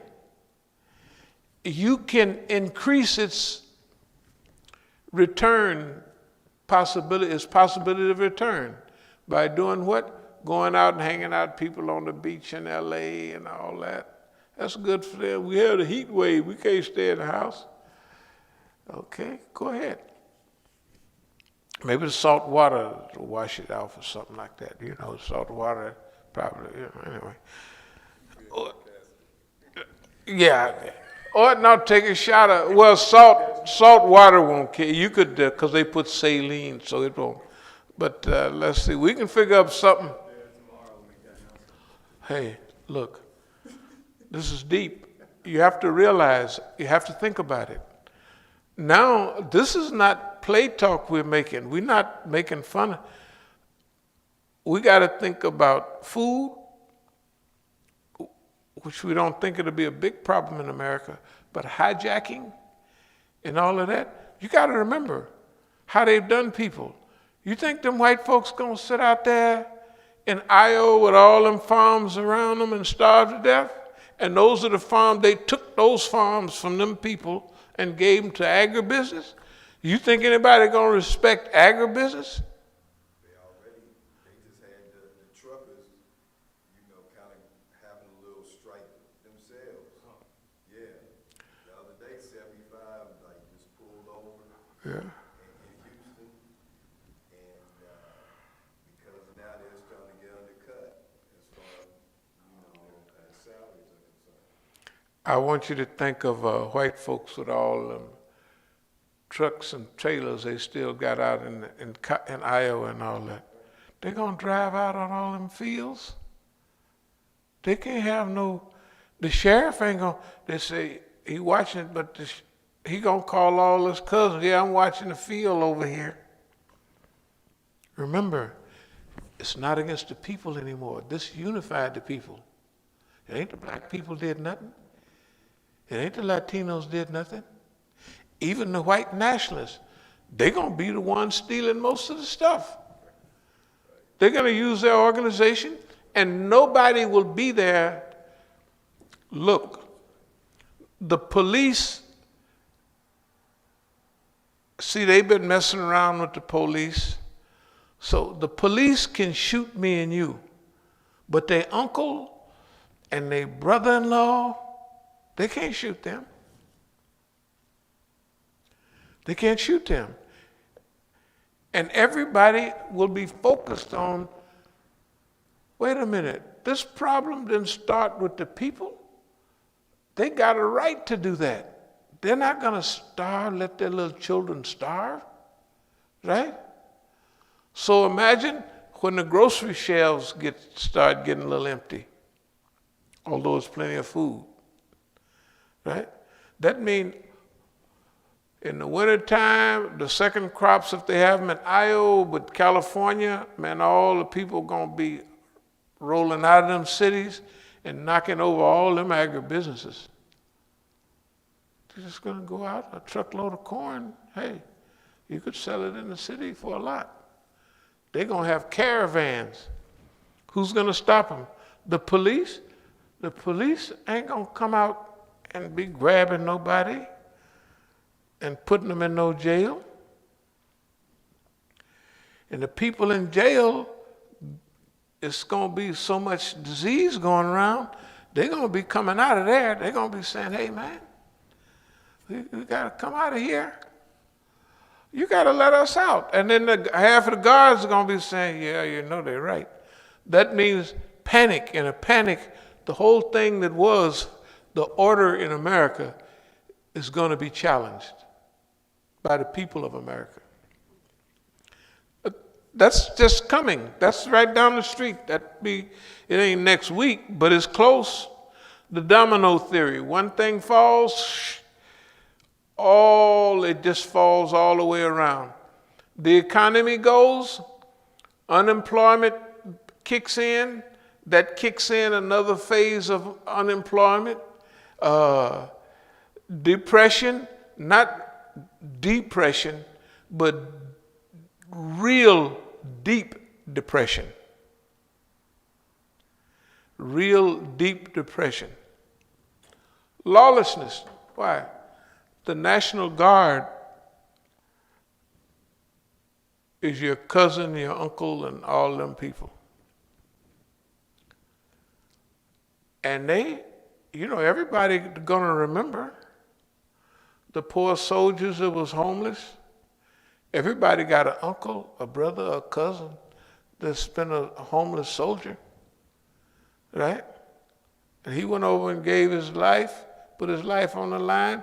Now they have wounded warriors on TV. The government not looking out for them. They telling the people, right? Hey, all that comes back. You can't get away from it. And this is the time. This is it. All the stuff we've been talking about, this is it. We'll talk for a minute about that. So the target during the panic is the government. Because the government is visibly, now, when we talk about hiring somebody or putting them in, if it would have been a different official other than Don, they would have been slick enough. But however Don got in there, that's why I say it don't make no difference how it come, because when it says, Allah said, I only made men and jinn to serve me, that means it don't make no difference who put Don in there. That's not the point. It's how he performed. He's arrogant, he's stupid, and that's what was needed. I want to get the economy going. Forget the people. People saying, hey man, what about the people? And now the numbers see, at first when it was 2,000, 3,000 people, now, what is it, 55, 56, 58? It'll be hitting 60,000 in a minute. What is it now, 57, 58? Yeah, but that's people. I hear they said something like 58. They said, because we lost 58,000 people in Vietnam, and it took 13 years or something. So we done got here in a couple of months. That's what they said. What is it? No. Yeah, they said that. It's almost 48,000. Almost. How many? 48,000. No. It's not 48,000. That was 3 days ago. That's what they say. That's what I've got right here for the USA. Yeah, as far as deaths, we're at 47,000. What date do it have on it? Does not list the date. No date. No, that's not when I went to bed last night, they flashed the numbers. They had the numbers on CNN. Okay. And it was way up there. Okay, never mind. I'm sorry. Right. 55,000. 55. My mistake. That's closer. It's more than that, but that's close enough. Yeah. Those are numbers. They might have said today on the news it's approaching 58,000, because that's how many they lost in Vietnam, and we got there, and so many. Anyway, let me. So there's a suicide that's going on, and it's a governmental suicide. There are people even complaining about the doctors who are good. Like that lady doctor, she was sitting there when Trump said what he said the other day. And another doctor just said yesterday and today, I used to respect her a lot, but they have to play a game of being clever. She said, but when he said that, she should have stopped him on the spot. Now, he's had incidences where he called the old guy with the glass, come up and tell him that they misquoted you. He walked right up. He said, no, the papers said exactly what my thoughts were, and so he said it. Then the little old man with the glasses, Fauci or whatever it is, he puts up with it as much as he can, but he come running out there look, we're going to have a double whammy. There's something coming. Well, see, he's saying it's always this way. This is science. This is what we got to go by. Okay, what we're going right now is by history, by science, and by religion. All of those things say that there's going to be an economy, all of that. We're using all of that. We're not just up here talking. We've always used it, but when it hits a certain tilt, like it said in Vietnam, the center cannot hold. Things fall apart. Okay, that's going to come here in America. We don't know to what level. We're not being what the white folks call alarmist, but there's no better day than today for America for a long time. Because all the things now, and then imagine as the virus goes around, them things mutate and they get stronger. It's like they trying to spray something on, hey man, that ain't gonna work. I'm gonna get tougher or something. And they mutate. Or somebody hug their dog and kiss their dog, and the dog get it, and he give it to some more dogs, and the dogs give it to the wolves, and every wolf bite a cow, eat up a cow, and then the cow give it to all other cows. Hey man, you don't know. In history, this is what happened. What I just said sounds funny. That's what happens throughout history.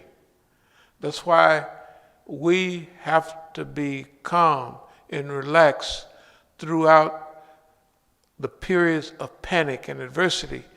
The period we've had up until now have been hilarious period. This is a hilarious period. This is a funny period. But it's also, look, I don't care what nobody say. If you load the bases all your life and then you hit a grand slam every time, people used to hitting a home run, doubles, triples, all right? But if you load the bases up every time and hit a grand slam in analysis, something's going on. Something is going on. Unless Boss Man is cooperating, but Boss Man couldn't cooperate with himself this much because he's not that effective and efficient. It ain't him that's doing it. Allah done hooked him up. So plan for now and after, which we'll get into later. This is scriptural, this is historical, this is environmental. It's environmental. The white folks say this short period of time done cleaned up the air. They showed some clips of around the world. They showed lions and laying out on the road in South Africa because there ain't no cars. They just laying I thought they was dead at first, but they just laying out, the way they like hot stuff.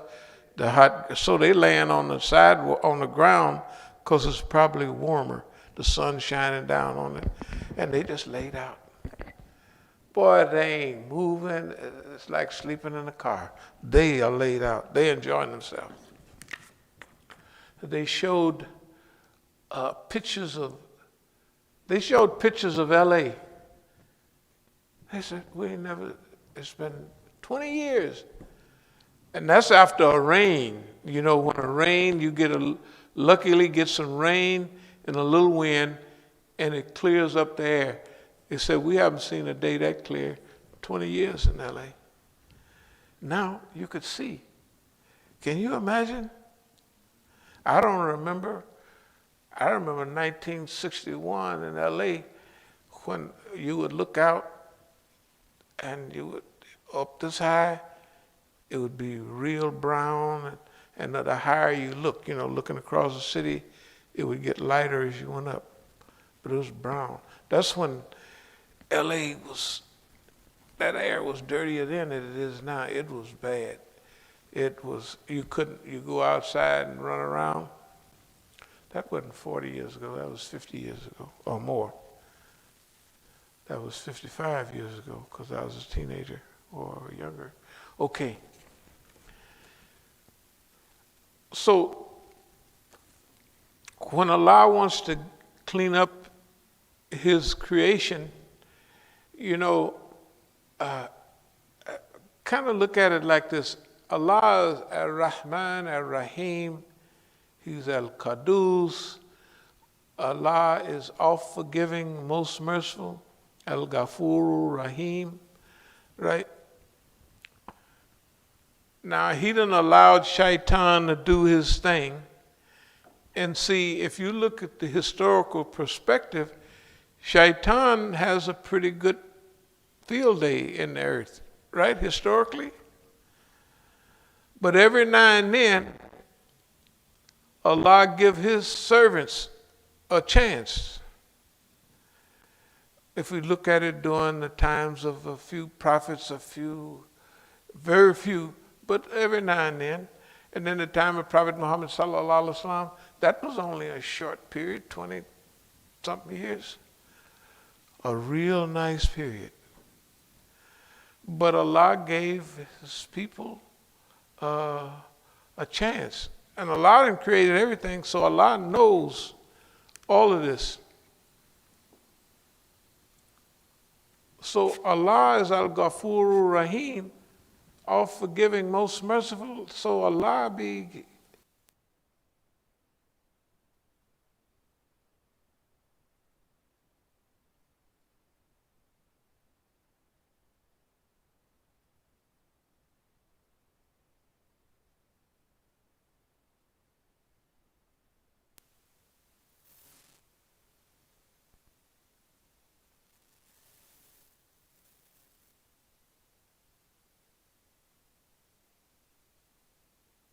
yeah. Now, you know, what you talk about redundancy and stuff. Yeah. You got to have it though. Yeah, I can hear it now. Okay. So Allah has given us a chance. Remember, the shaitan kicks in and he gets control. But every time, just before he gets ultimate control, here comes some cataclysmic event, some historical event that changes all of that. And that's what we have now. This is our opportunity to do what we have been planning and thinking about all the time. I'm going to just have a few suggestions in a minute, but our meeting Tuesday will be more specific. This suicide we're talking about means that everything that they do will accelerate their decline and increase the fitna. So we have to reach out to the public now. It's beyond us. It's old. If y'all been doing this now, we have to find a way to reach out. We have to take a chance. You know, all the people, we was talking about some of those speakers that have been speaking. We have to write our own introduction and send it to them. And we're going to suggest some meeting somewhere, either a regional meeting or from people of like minds. We have to put a whole thing up, of people, an agenda of people who are of like minds, and put out the things we want to discuss. So maybe most of them are the police, but all of them are not the police. And even if they police, they're going to say, this is the right thing. See, because this goes beyond, you know, like when people hear this and they see this, shoot, that old police stuff, it goes out the window. It goes right out of the window. No, that ain't going to hold on. This, when real live panic breaks out and their wives, their children, their parents and their grandparents, everything that they love is at play. That stuff going out the window. It's going. People can sit and watch and make jokes about me. Or not make jokes, but get scared because when they hear a nigga talking like that and they keeping track, 1, 2, and they're saying, good God Almighty. Just imagine boss man now, listen to us. They got this old guy to come by here, George Armstrong from the FBI. He ought to come right back here and so we can sit down and talk about it. Now, if it's a few of y'all in there, y'all got to listen, just listen to this. It don't make no difference. See what they say. They can't, they will not be able to use the force that they have developed. That's what Allah does. He neutralizes. The Navy is neutralized. The police is done. Sure, they go for 3 or 4 days off what they've been taught. This is the rule. They go off of that for a few days. But when real panic break in, they're telling you to wholesale slaughter. They've been training everybody for militarism. All their uniforms, all their gun sights. But Allah going to neutralize, technically it's already neutralized. Because people ain't, hey man, what you talking about? You know, if the police mess with somebody now, with this going, why are you doing this, man? With all this stuff going on, you ain't got nothing else to do. And the police don't want to be grabbing no nigga, they throwing you down and all that stuff. They ain't got no mask, they ain't got no gloves, and ain't nobody gonna help them. No, you gotta remember, acceleration. If the people, in order to find out what they're gonna do for real, they gotta get more tests. They don't make nothing for the test. They don't make the test. What they make for the test, they got 2 or 3 things, the little stuff they dip it in. They got to get that from somewhere else. And this dummy is not getting it for them. That means that the people are not going to be mad at the police, and the police not going to be mad at the people. Because what they're doing is natural, right? If it was a rebellion, the white nationalists, the black nationalists, the Muslims, they built for that. That's what they do. That's what they do. They ain't built for this one.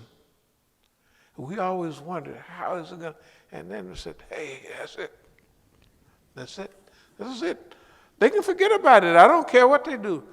I am reasonably certain that stuff will work for a minute and then it'll cause itself to crash. Because then they shooting the brothers, and the brother was stealing the carton of milk. You know what I mean? And remember, the police are only a few percentage of the people. They show up to show force, you know, show of force. They just call everybody. They call just you by yourself, and you got to sit there with all them lights going on back there. Yeah. But if you got 50 incidents in the cities, and then think about the dumb revolutionary, not dumb revolutionary, no, I ain't calling y'all dumb. But they've been waiting for a day like this to blow up trains and stuff like that. What about all the mix? They're not thinking. They're thinking about one or two things. There's a whole mix. And when things fall apart, all order falls apart. They're going to need eventually a group of people that can come back, that can guarantee people their safety and security, and a system that's going to work. Here's what we're going to do, right? And it can't be a black man or a white man. It have to be everybody. Mexicans, everybody got to be at the table. Yeah, we're going to do this, we're going to do that. We've figured out this much, right? That's what it's going to happen. Have to happen that way. Ain't nobody you can elect. They talking about the election. The next election don't even count anymore. It technically doesn't count. The old guy was talking about we want to take people back to something normal. Back there ain't no roadmap to get back there. It ain't nothing to get back there. It ain't no money to drive to go get back there. It ain't nothing. All the systems, you got to remember, all the systems right now are broken. The Fed done already spent up its printing money. It's just lucky that people still consider it valuable. But it'll come a time when it'll crash. It has to. It's always happened like that. Okay. Throughout all periods of panic, what that means is when everybody is panicked, you're kind of safe, and not safe, but you're kind of secure. So we will secure. They don't put us over the storehouses. We'll put ourselves over what we have, whatever that means. That means that we'll come through this, but that's not our mission that we come through. Our mission is to participate with a vision and to bring people together, or participate with bringing people together. We're putting out the ideas. Right now, everybody's been talking about what was going to go wrong. Well, it's all of them. They're right. It's going wrong. Right? It's a little different than that. Nobody thought it would be like this. But this is what it is. Okay? And the momentum is going. You can't stop this right now. The momentum. Even if they did everything right, it wouldn't make that much difference. It might soften the landing if they did everything right. That's not possible. Then look in the system. When this stuff start happening, man, a shipment of food come through, the people that's handling the food, they steal half of that. They got families, right? And the people you got to watch, the people that's handling the food, they gonna give the ones that's watching some, and they gonna spread it around. Okay.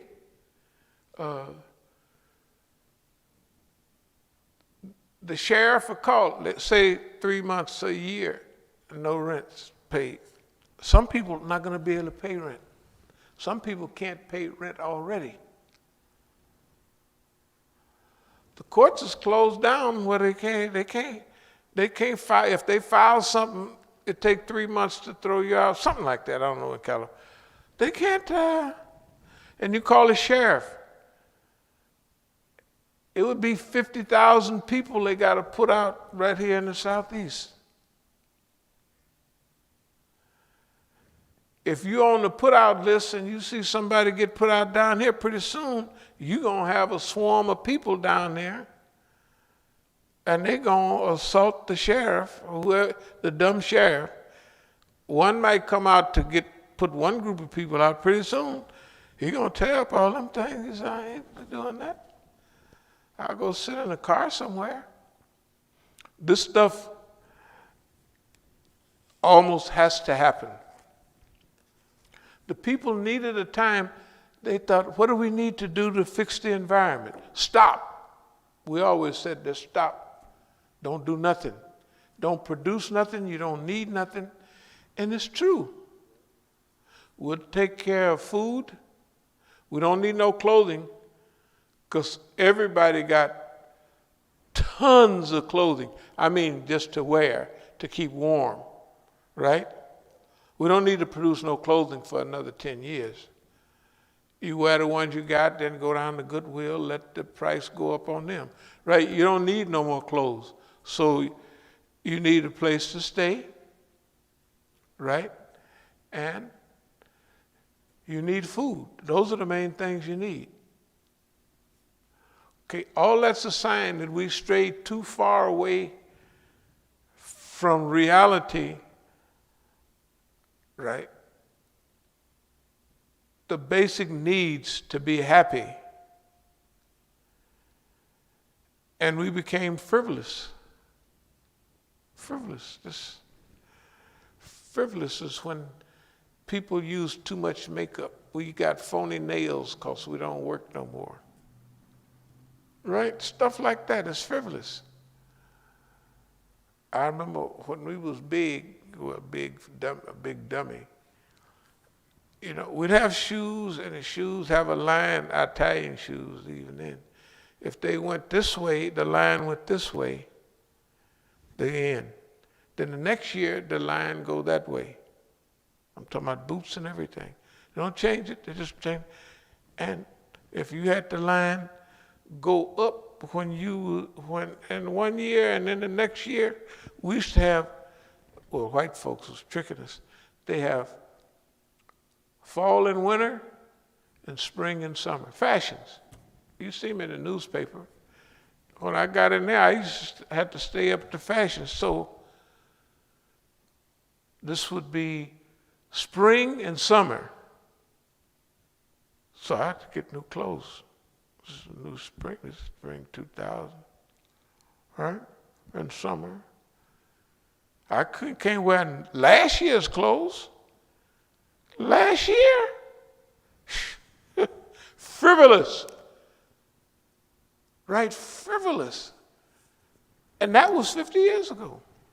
That was Earth Day. The first Earth Day was 1970. In those days, the rivers were catching on fire. You don't believe it, Ohio River and them other rivers? The rivers, you remember that stuff, right? A river technically should not be able to catch on fire, but it was full of so much gobbledygook and ugh that they just caught on fire. I hope it's not true, but I heard somebody on the radio say that with the boats of oil floating in the that's out there, the oil that they're storing. Uh-huh. I hope it's not true, but somebody mentioned that Exxon said just dump it in. Dump it in the water. Dump it in the water. I hope it's not true, but I wouldn't put no. I wouldn't put no. She said it. She said it, but I don't know if she was being sarcastic or what. Okay, panic. Domino theory, economy, excuses. The target of panic, I mentioned that 4 or 5 times. The target of panic is not the people. The rumor mill will increase. And soon as you have 2 or 3 little tragedies, the rumor mills become more real. The rumor mills become more real because the people, they're in a panic. They're not as rational as they should be. And so sometimes people take the most outlandish rumor. And remember, there's a group of people that you don't need no rumor to get them to thinking. Who's all the people dying from this virus?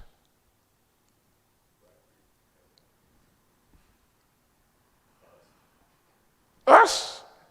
All the time. It's not some of the time. Who's the people going to jail all the time? Us. They say black and brown and American Indians. Good God Almighty. Okay. You got to look at us and the population too. You take blacks and browns, hey, they don't pay no attention to each other now. But when it start coming to wives and families and children, hey, mi casa es su casa. My house is your house. Right? Hey, not only that, immigrants, you think, and it's not even that white people are the staple of the system anymore. They're not. It was a time when, but government jobs, all the government jobs they got, Filipinos try to get them in California, the government, second, third generation, and then you go in the hospitals, I see Asians, Africans, Negroes, all of those people, Jamaicans, they the ones, Jamaicans and other people from one of them islands, they all get that hospital thing. Okay. I don't care what it is. Whether it's the Army, the National Guard, the Navy, there's enough people in there of color that's just either say, white boys, you know what they're doing to y'all? They all doing it to us. Remember, when one arm of a military goes, everybody else got to go. They've already made it. The poor Navy, they got another ship just come back. Then the white man goes down there and make fun of it. Yeah, he's a stupid fool, something like that. Right? We don't worry. We're not the target. We're in the target area because we dying like flies. But imagine when the rumor, it's not even a rumor, it's real. You can give it any explanation you want. Now, are the people going to listen to Alicia Keys and them and Magic Johnson and them? Or are they going to listen to Bubba Rico on the corner?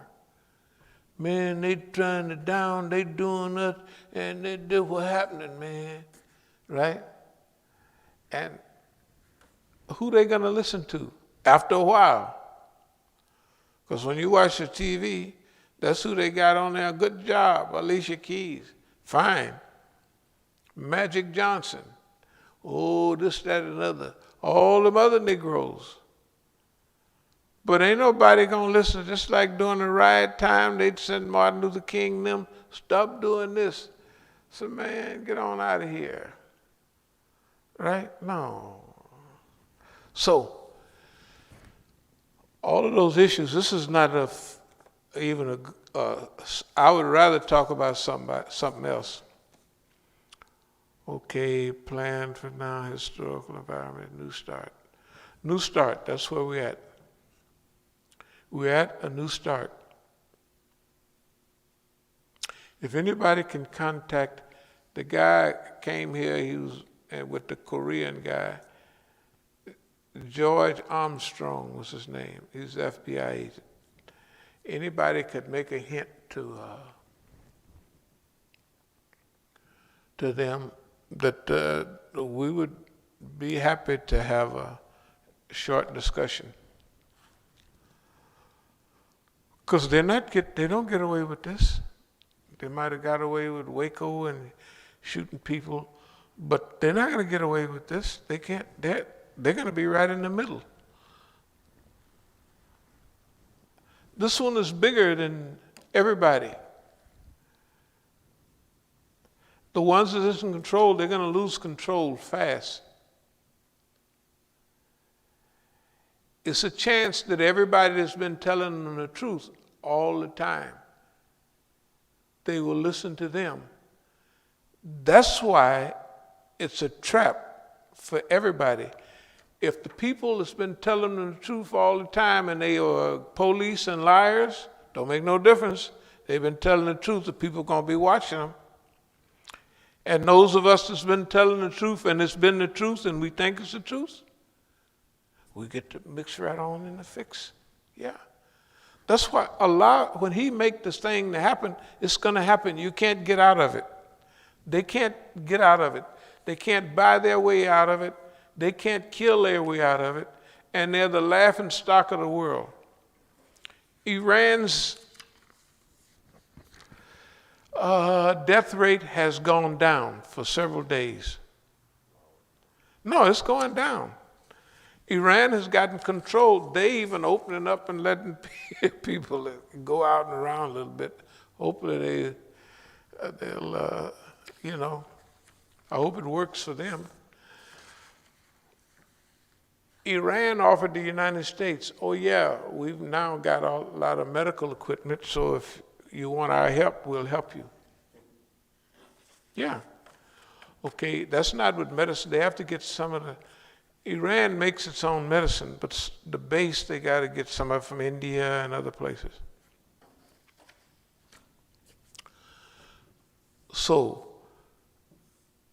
we're very happy with the Islamic Republic. I mean, really happy. They done took this stuff and we don't have to worry about the Vilayati Faqih people, anti-Vilayati Faqih. Because if there's any Iranian that's dumb enough to be against other Shias because they believe in Vilayati Faqih, we would classify them as stupid.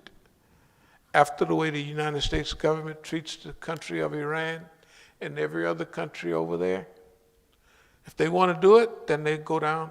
We'll have a stupid register. They could put their name in it. A bunch of dummies. Okay. We have a lot to go, but also before we close, we're gonna have part of our next talk on Tuesday will be a super fundraising talk, because we want y'all's help. If y'all is listening to us, you done heard what we've been talking about, then you ought to kind of help us, to walk around the corner, you need some money. We need $50,000 just to get to the next block, because all the little money we was talking about, it's as though we're flat broke from what we was talking about before. I mean, we're not technically, but we might as well be. That's not enough money to do anything. That's enough money to do what was before, way back when, like a few months ago. It ain't nothing now. We need your help. And y'all can either send the money by some kind of way, or bring it by, or send somebody with the money. But we need a lot of money right now. If y'all are watching, don't worry, we'll get this video out sooner or later. If y'all are watching, then help us out. You can hear, you can see, we have never been talking about ourselves. That's what Don do. I'm running this. Everything has been for the masses, for the people. And remember, all you hippies that love people, that's all we've been talking about here. Love. We don't want to do nothing to the system. Call to Allah, work righteous deeds, and say, I'm a Muslim. Return evil for good. That's what the Quran. The ayat say, return evil for good. We've been on that trip for years, over a decade. We're still on that trip. The issue of funds and assistance is a very critical issue right now. It's a very critical issue. And so we need all kind of assistance to just spread the word. Okay. If we have to wait till after Eid and all that to spread the word, we'll still get the news out. The news is going to go out. All it would show is that the boss man is so stupid that he been keeping the word from getting everybody. That would have been fine a little while back. But boss man don't have no sense. The people that's doing what they have now, it's on the same old program from before. You know, they have Anno Domini after the death of Christ. They have BC before. They have Hijra calendar, Jahiliyyah, then Islam, pre-Islamic history. Okay, now we have before the plague, whatever this thing is. We have something before and then after. We're in after. The stuff before, it don't, technically it's just there.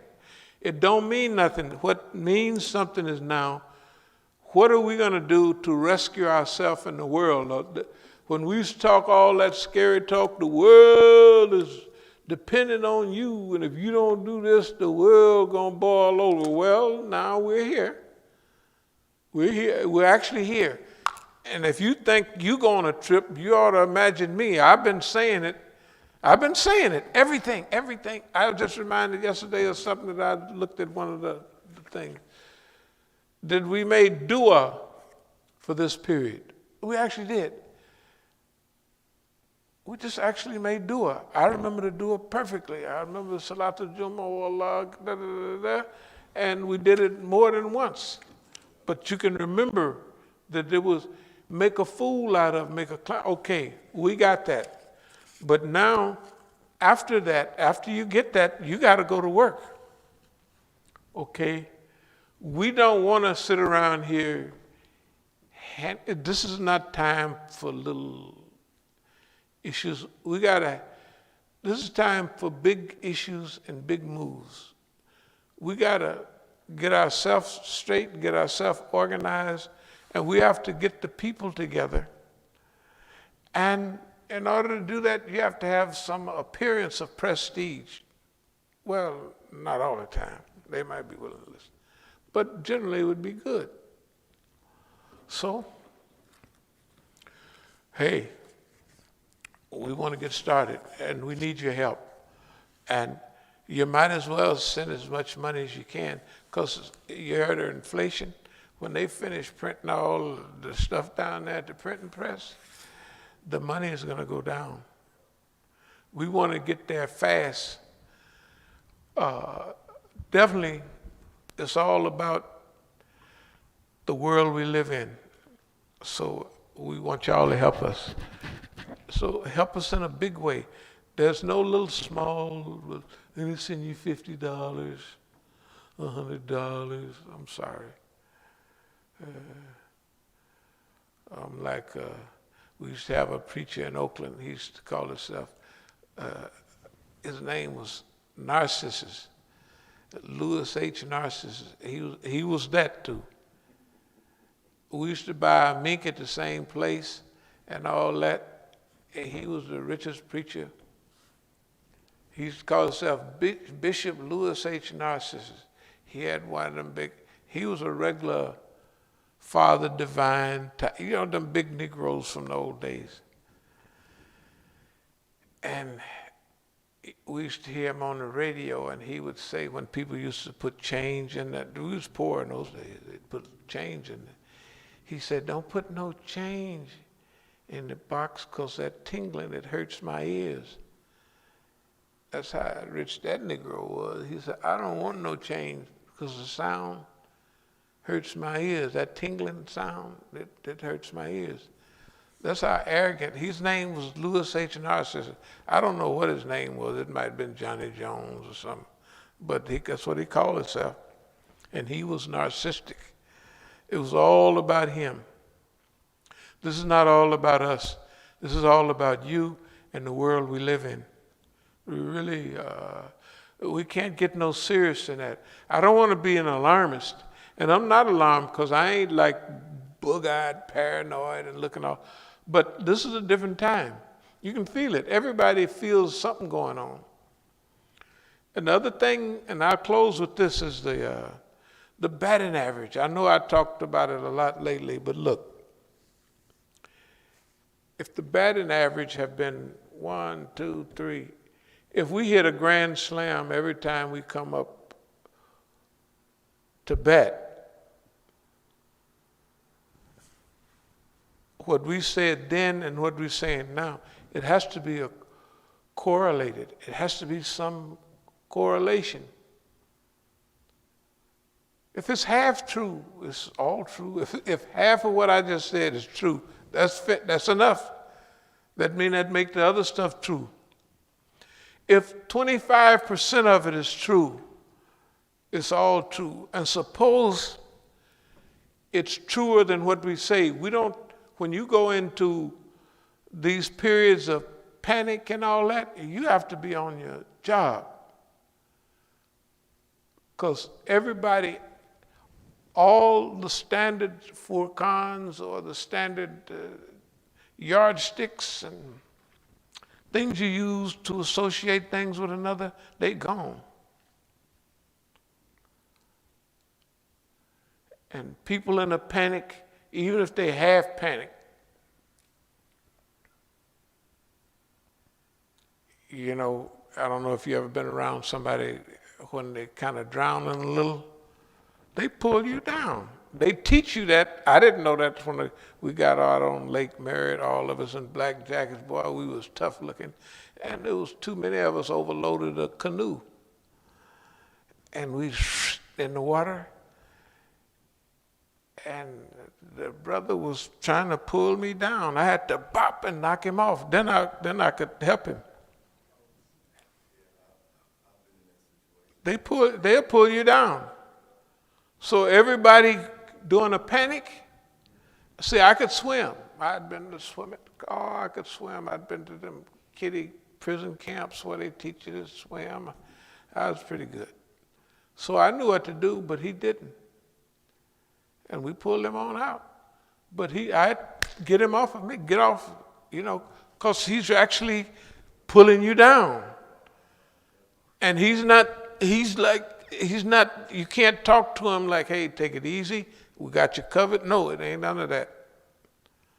It's panic. That's the way people act in a panic. We want to be together, man. We got to, okay. If you want to help us, help us. If you don't, go out and deal with the panic. You'll see. He'll be out there pulling on you. You be, man, I wish just your last thought, I wish I'd have listened to Musa. It'll be too late. Yeah, boy. Your behind going to be pulled on. They're going to be throwing gasoline. I don't know what they're going to do to you. I don't want to scare you or nothing. But in reality, let's help each other. If you help us with this, it's just like what Joseph said, put me over the storehouses. I know what to do with it. Ain't nobody else understood it that way, and they haven't said it. And they don't have no plans. We've been putting out the plan for the last 100 years. You know, nonviolent resistance, alternative resistance, all of that is been here. Love is the answer. I know I don't look like love is the answer. I know I tell you, say that nigga there looks pretty mean. That's the way I think I look. I don't know. Other people might say, oh, he's the nicest man I've ever seen. That may be the way I look. I don't know. But I don't think y'all even believe me when I said love is the answer. Because anyway, but actually I mean it. I'm not a politician running for Congress, but I'm telling you. Try to help us, just drop on by, send it by, but we want to get started now. We're already started doing what we talking about. Thank you very much. Are there any questions, any comments, anything? Well, I had a question. Yes. Like, this is ideal what happened, what's currently happening as far as, kind of helping the environment and kind of getting us back from that point of no return.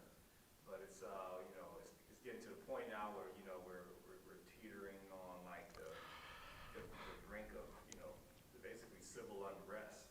So maybe you could talk a little bit to how, okay, what are some of the steps to get back from that brink while at the same time not going to the brink of extinction, which was the direction we were heading in prior to this. Okay. That's why fact, you can type it up. I'm putting out a little thing in a few days. A letter, email that we send to, just get everybody's email you can. Those people that seem a little kind of been involved, semi-important, you know, and we want to send them a message to say that we want to, you know, we want to meet those people. We want to see those people. To the FBI, I've always said that I always thought 10 or 15% of the people. Now, the only ones I've talked to personally was 10 years ago or so, David Spees down there at the FBI office on 4th Street. And this guy that came here, Armstrong, George Armstrong, that's what he said his name was. I didn't look at he didn't show me but they'll know who I'm talking about. I want to talk to those people because it's not in the benefit of humanity to have just things fall apart without any direction. Things are going to fall, they're going to go through changes. But we have to have a group of people that are already, that see it. It's like a crisis management. They say you should already have a plan. Well, we have a kind of a plan already. We've been planning and thinking about this all the time. But now it's on us. So we're doing crisis management right now. Number one, we want to prepare the people for what the possibilities are. That's what our lecture is about. Number two, if there's anybody in the system that even pretend, see, because they can pretend like they just listening so they can tell the big people at the FBI. That period is over. This is really happening, right? So whatever I talk to them about, it's okay, because if they don't do that type of thing and they do the other, they'll just be sitting up there trying to catch a boat to China when all the people is throwing you in the water. They're going to have, this is one of these things you have to do. Like the government, when the people when they said stay home, the government got to pay the people. If they don't pay the people, then this will happen, right? This is the way it is with everything. If you don't do this, that's going to happen. So definitely, you got to do it. Now, with the people, what do we do? It takes organization and it takes all this stuff, website-y stuff. If it's being blocked, we got to find a way to get around it, because if there's first of all, there's no formed message that I've seen. It might be one or two. The other people are still telling the story that it's going to fall, capitalism. One of the guys, capitalism hits the fan. That was 8 years ago. That was another, all those guys, they have, okay, but that period is past. We got it. Now, what do we do? The good part is that they got to do good. Now, whatever you know what I mean? If they come in with a scheme, the scheme will slap them in the face before they get out the door. So the same thing with us. We got to do what we've been discussing. We have to do that. Because there's no limit to the harm that we could do. Remember, we always said we want to influence the direction of change. That's been always our line. Okay, that's the position that we want to be. We want to influence the direction of change. We don't want to make nobody do nothing. But also, there's preparation of the people, what we've been doing here. This is just preparing the people to get ready. But also preparing the government. We don't know, maybe the first 2 months, they might not want to do nothing at all. We don't want to talk to no niggas. We don't, but wait till things get a little shaky. We have to be prepared for them, even if they come late, 3 months or 6 months, when it's clear what's going right, when it's clear to them. It's like Pharaoh when that water started swirling around. He say, "Well, I got the point now, so it's too late now." That's like the death rattle. You can repent, do tawbah up to the time of the death rattle. Now, don't nobody know exactly what it is, but that means when death is certain. You know it like you know, okay, this is it. You know, some people think it's that time, and then they get up and walk away, and sometimes you can feel it. You say, "This is it. Goodbye, everybody." Okay, they may wait till that time, but we have to prepare to do what we can under any and all circumstances and at all times. So that's where we are as a group, as a, you know, you can call it an organization. All other hatreds and this stuff is past, it's gone. It's beyond even what Mandela did in South Africa. It's beyond that. That was with one group of people, with white people. Now, that's finished. All of that stuff is finished. They realize it, it's okay.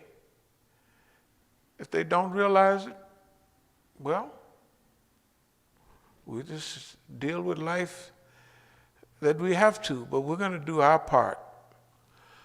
Technically, we want to see a soft landing. Remember we was talking about that the other day? We want to see a soft landing. That's always been our point, that the world is going to change, and we don't want to see 1 billion people get killed, because if many people kill each other, it'll be harder to, you know what I mean, to make peace and love and all that with all them dead bodies everywhere. So we've been thinking about, in fact, I go so far as to say, this is basically all of our thinking, not all, 90%, 80% of our thinking, let's say. I mean, you have to think about, I'm walking here, I'm driving a car, you got to, but all the other stuff, it goes on this.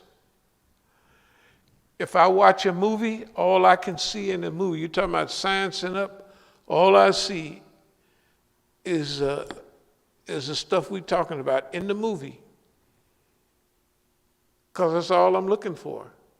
Or that's a dumb movie. The people is, you know, not they should have did this, they should have. But anyway, I hope that halfway answered the question. But we have to, right now, prepare. Just prepare. We can call the FBI. Well, somebody can call them. Call other people. I say the FBI first because, you know, the way they brainwash you. You notice any movie you watch, and they always have, when it's between the Homeland Security, want to kill everybody, CIA wants to hold people in prisons that you don't notice there, all that stuff. The good guy is the FBI agent. You know, he knows it's wrong. Except Waco last week, boy, that FBI was some mean jokers there.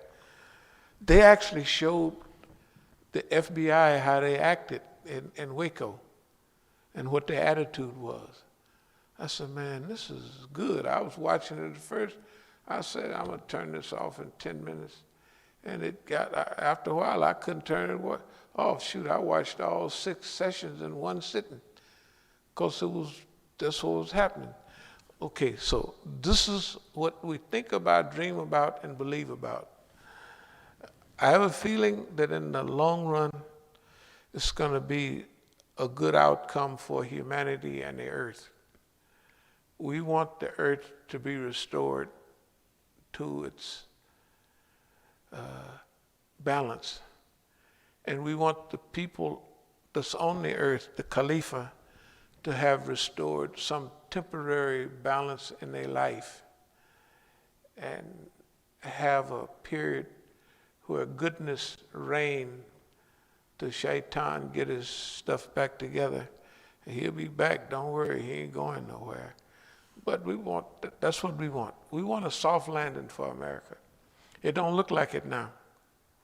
If it's turbulence just going up, right? You can't hardly get off the ground.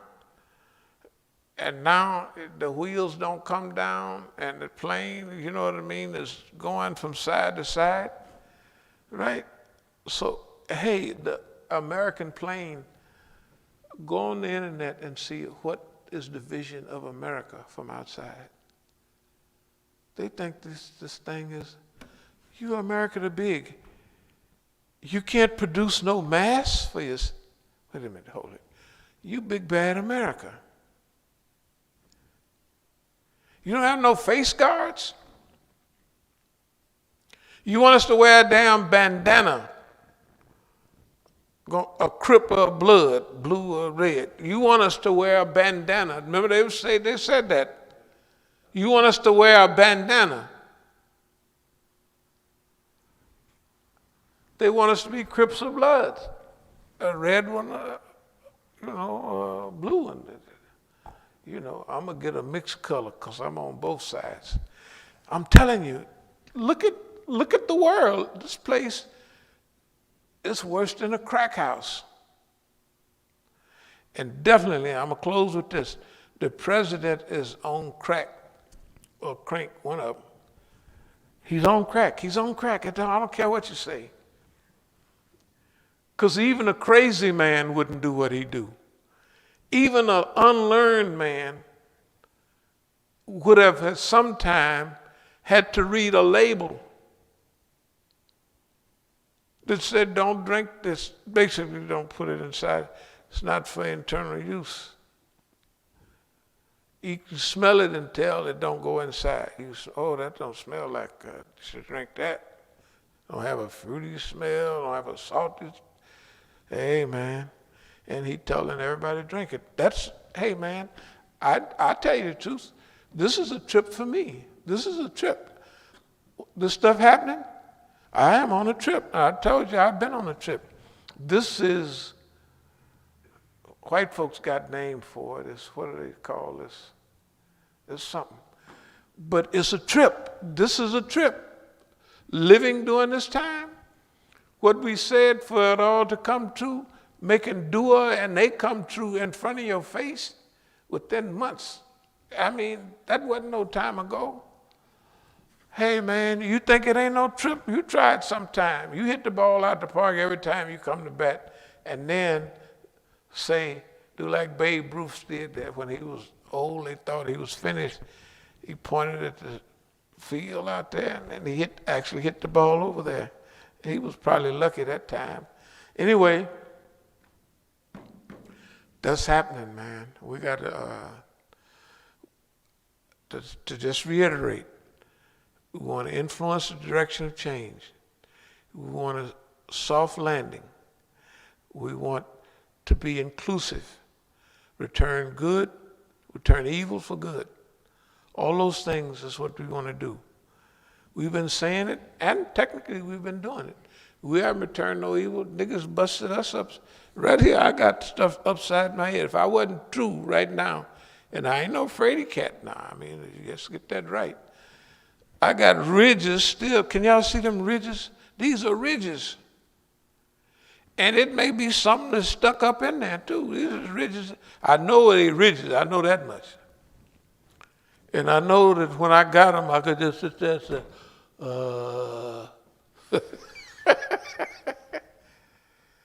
And we forgave him, and we didn't do nothing, and we didn't allow nobody to do nothing. The whole town rose up. Everybody sending messages. We know where the niggas are. We don't. No, leave them alone. And I would have to holler at some people, you leave them alone. Don't worry about it. Now, think about it. All that was a little bust in the head. We forgave him then. But imagine that's the history. And the white man himself, he is so mean, you can't, he's unnecessarily mean. And he's done it consistently. And we want to be his warm and fuzzy friend. So that's the way that go. You can believe it or not. Okay. Get you one of them politicians, they'll lie to you. You ain't even heard all the lies they tell after all this panic jump in. Is that all you was going to? Okay, yeah, I thought I'd answered it a long time ago. Thank y'all very much. As-Salam alaikum wa rahmatullah.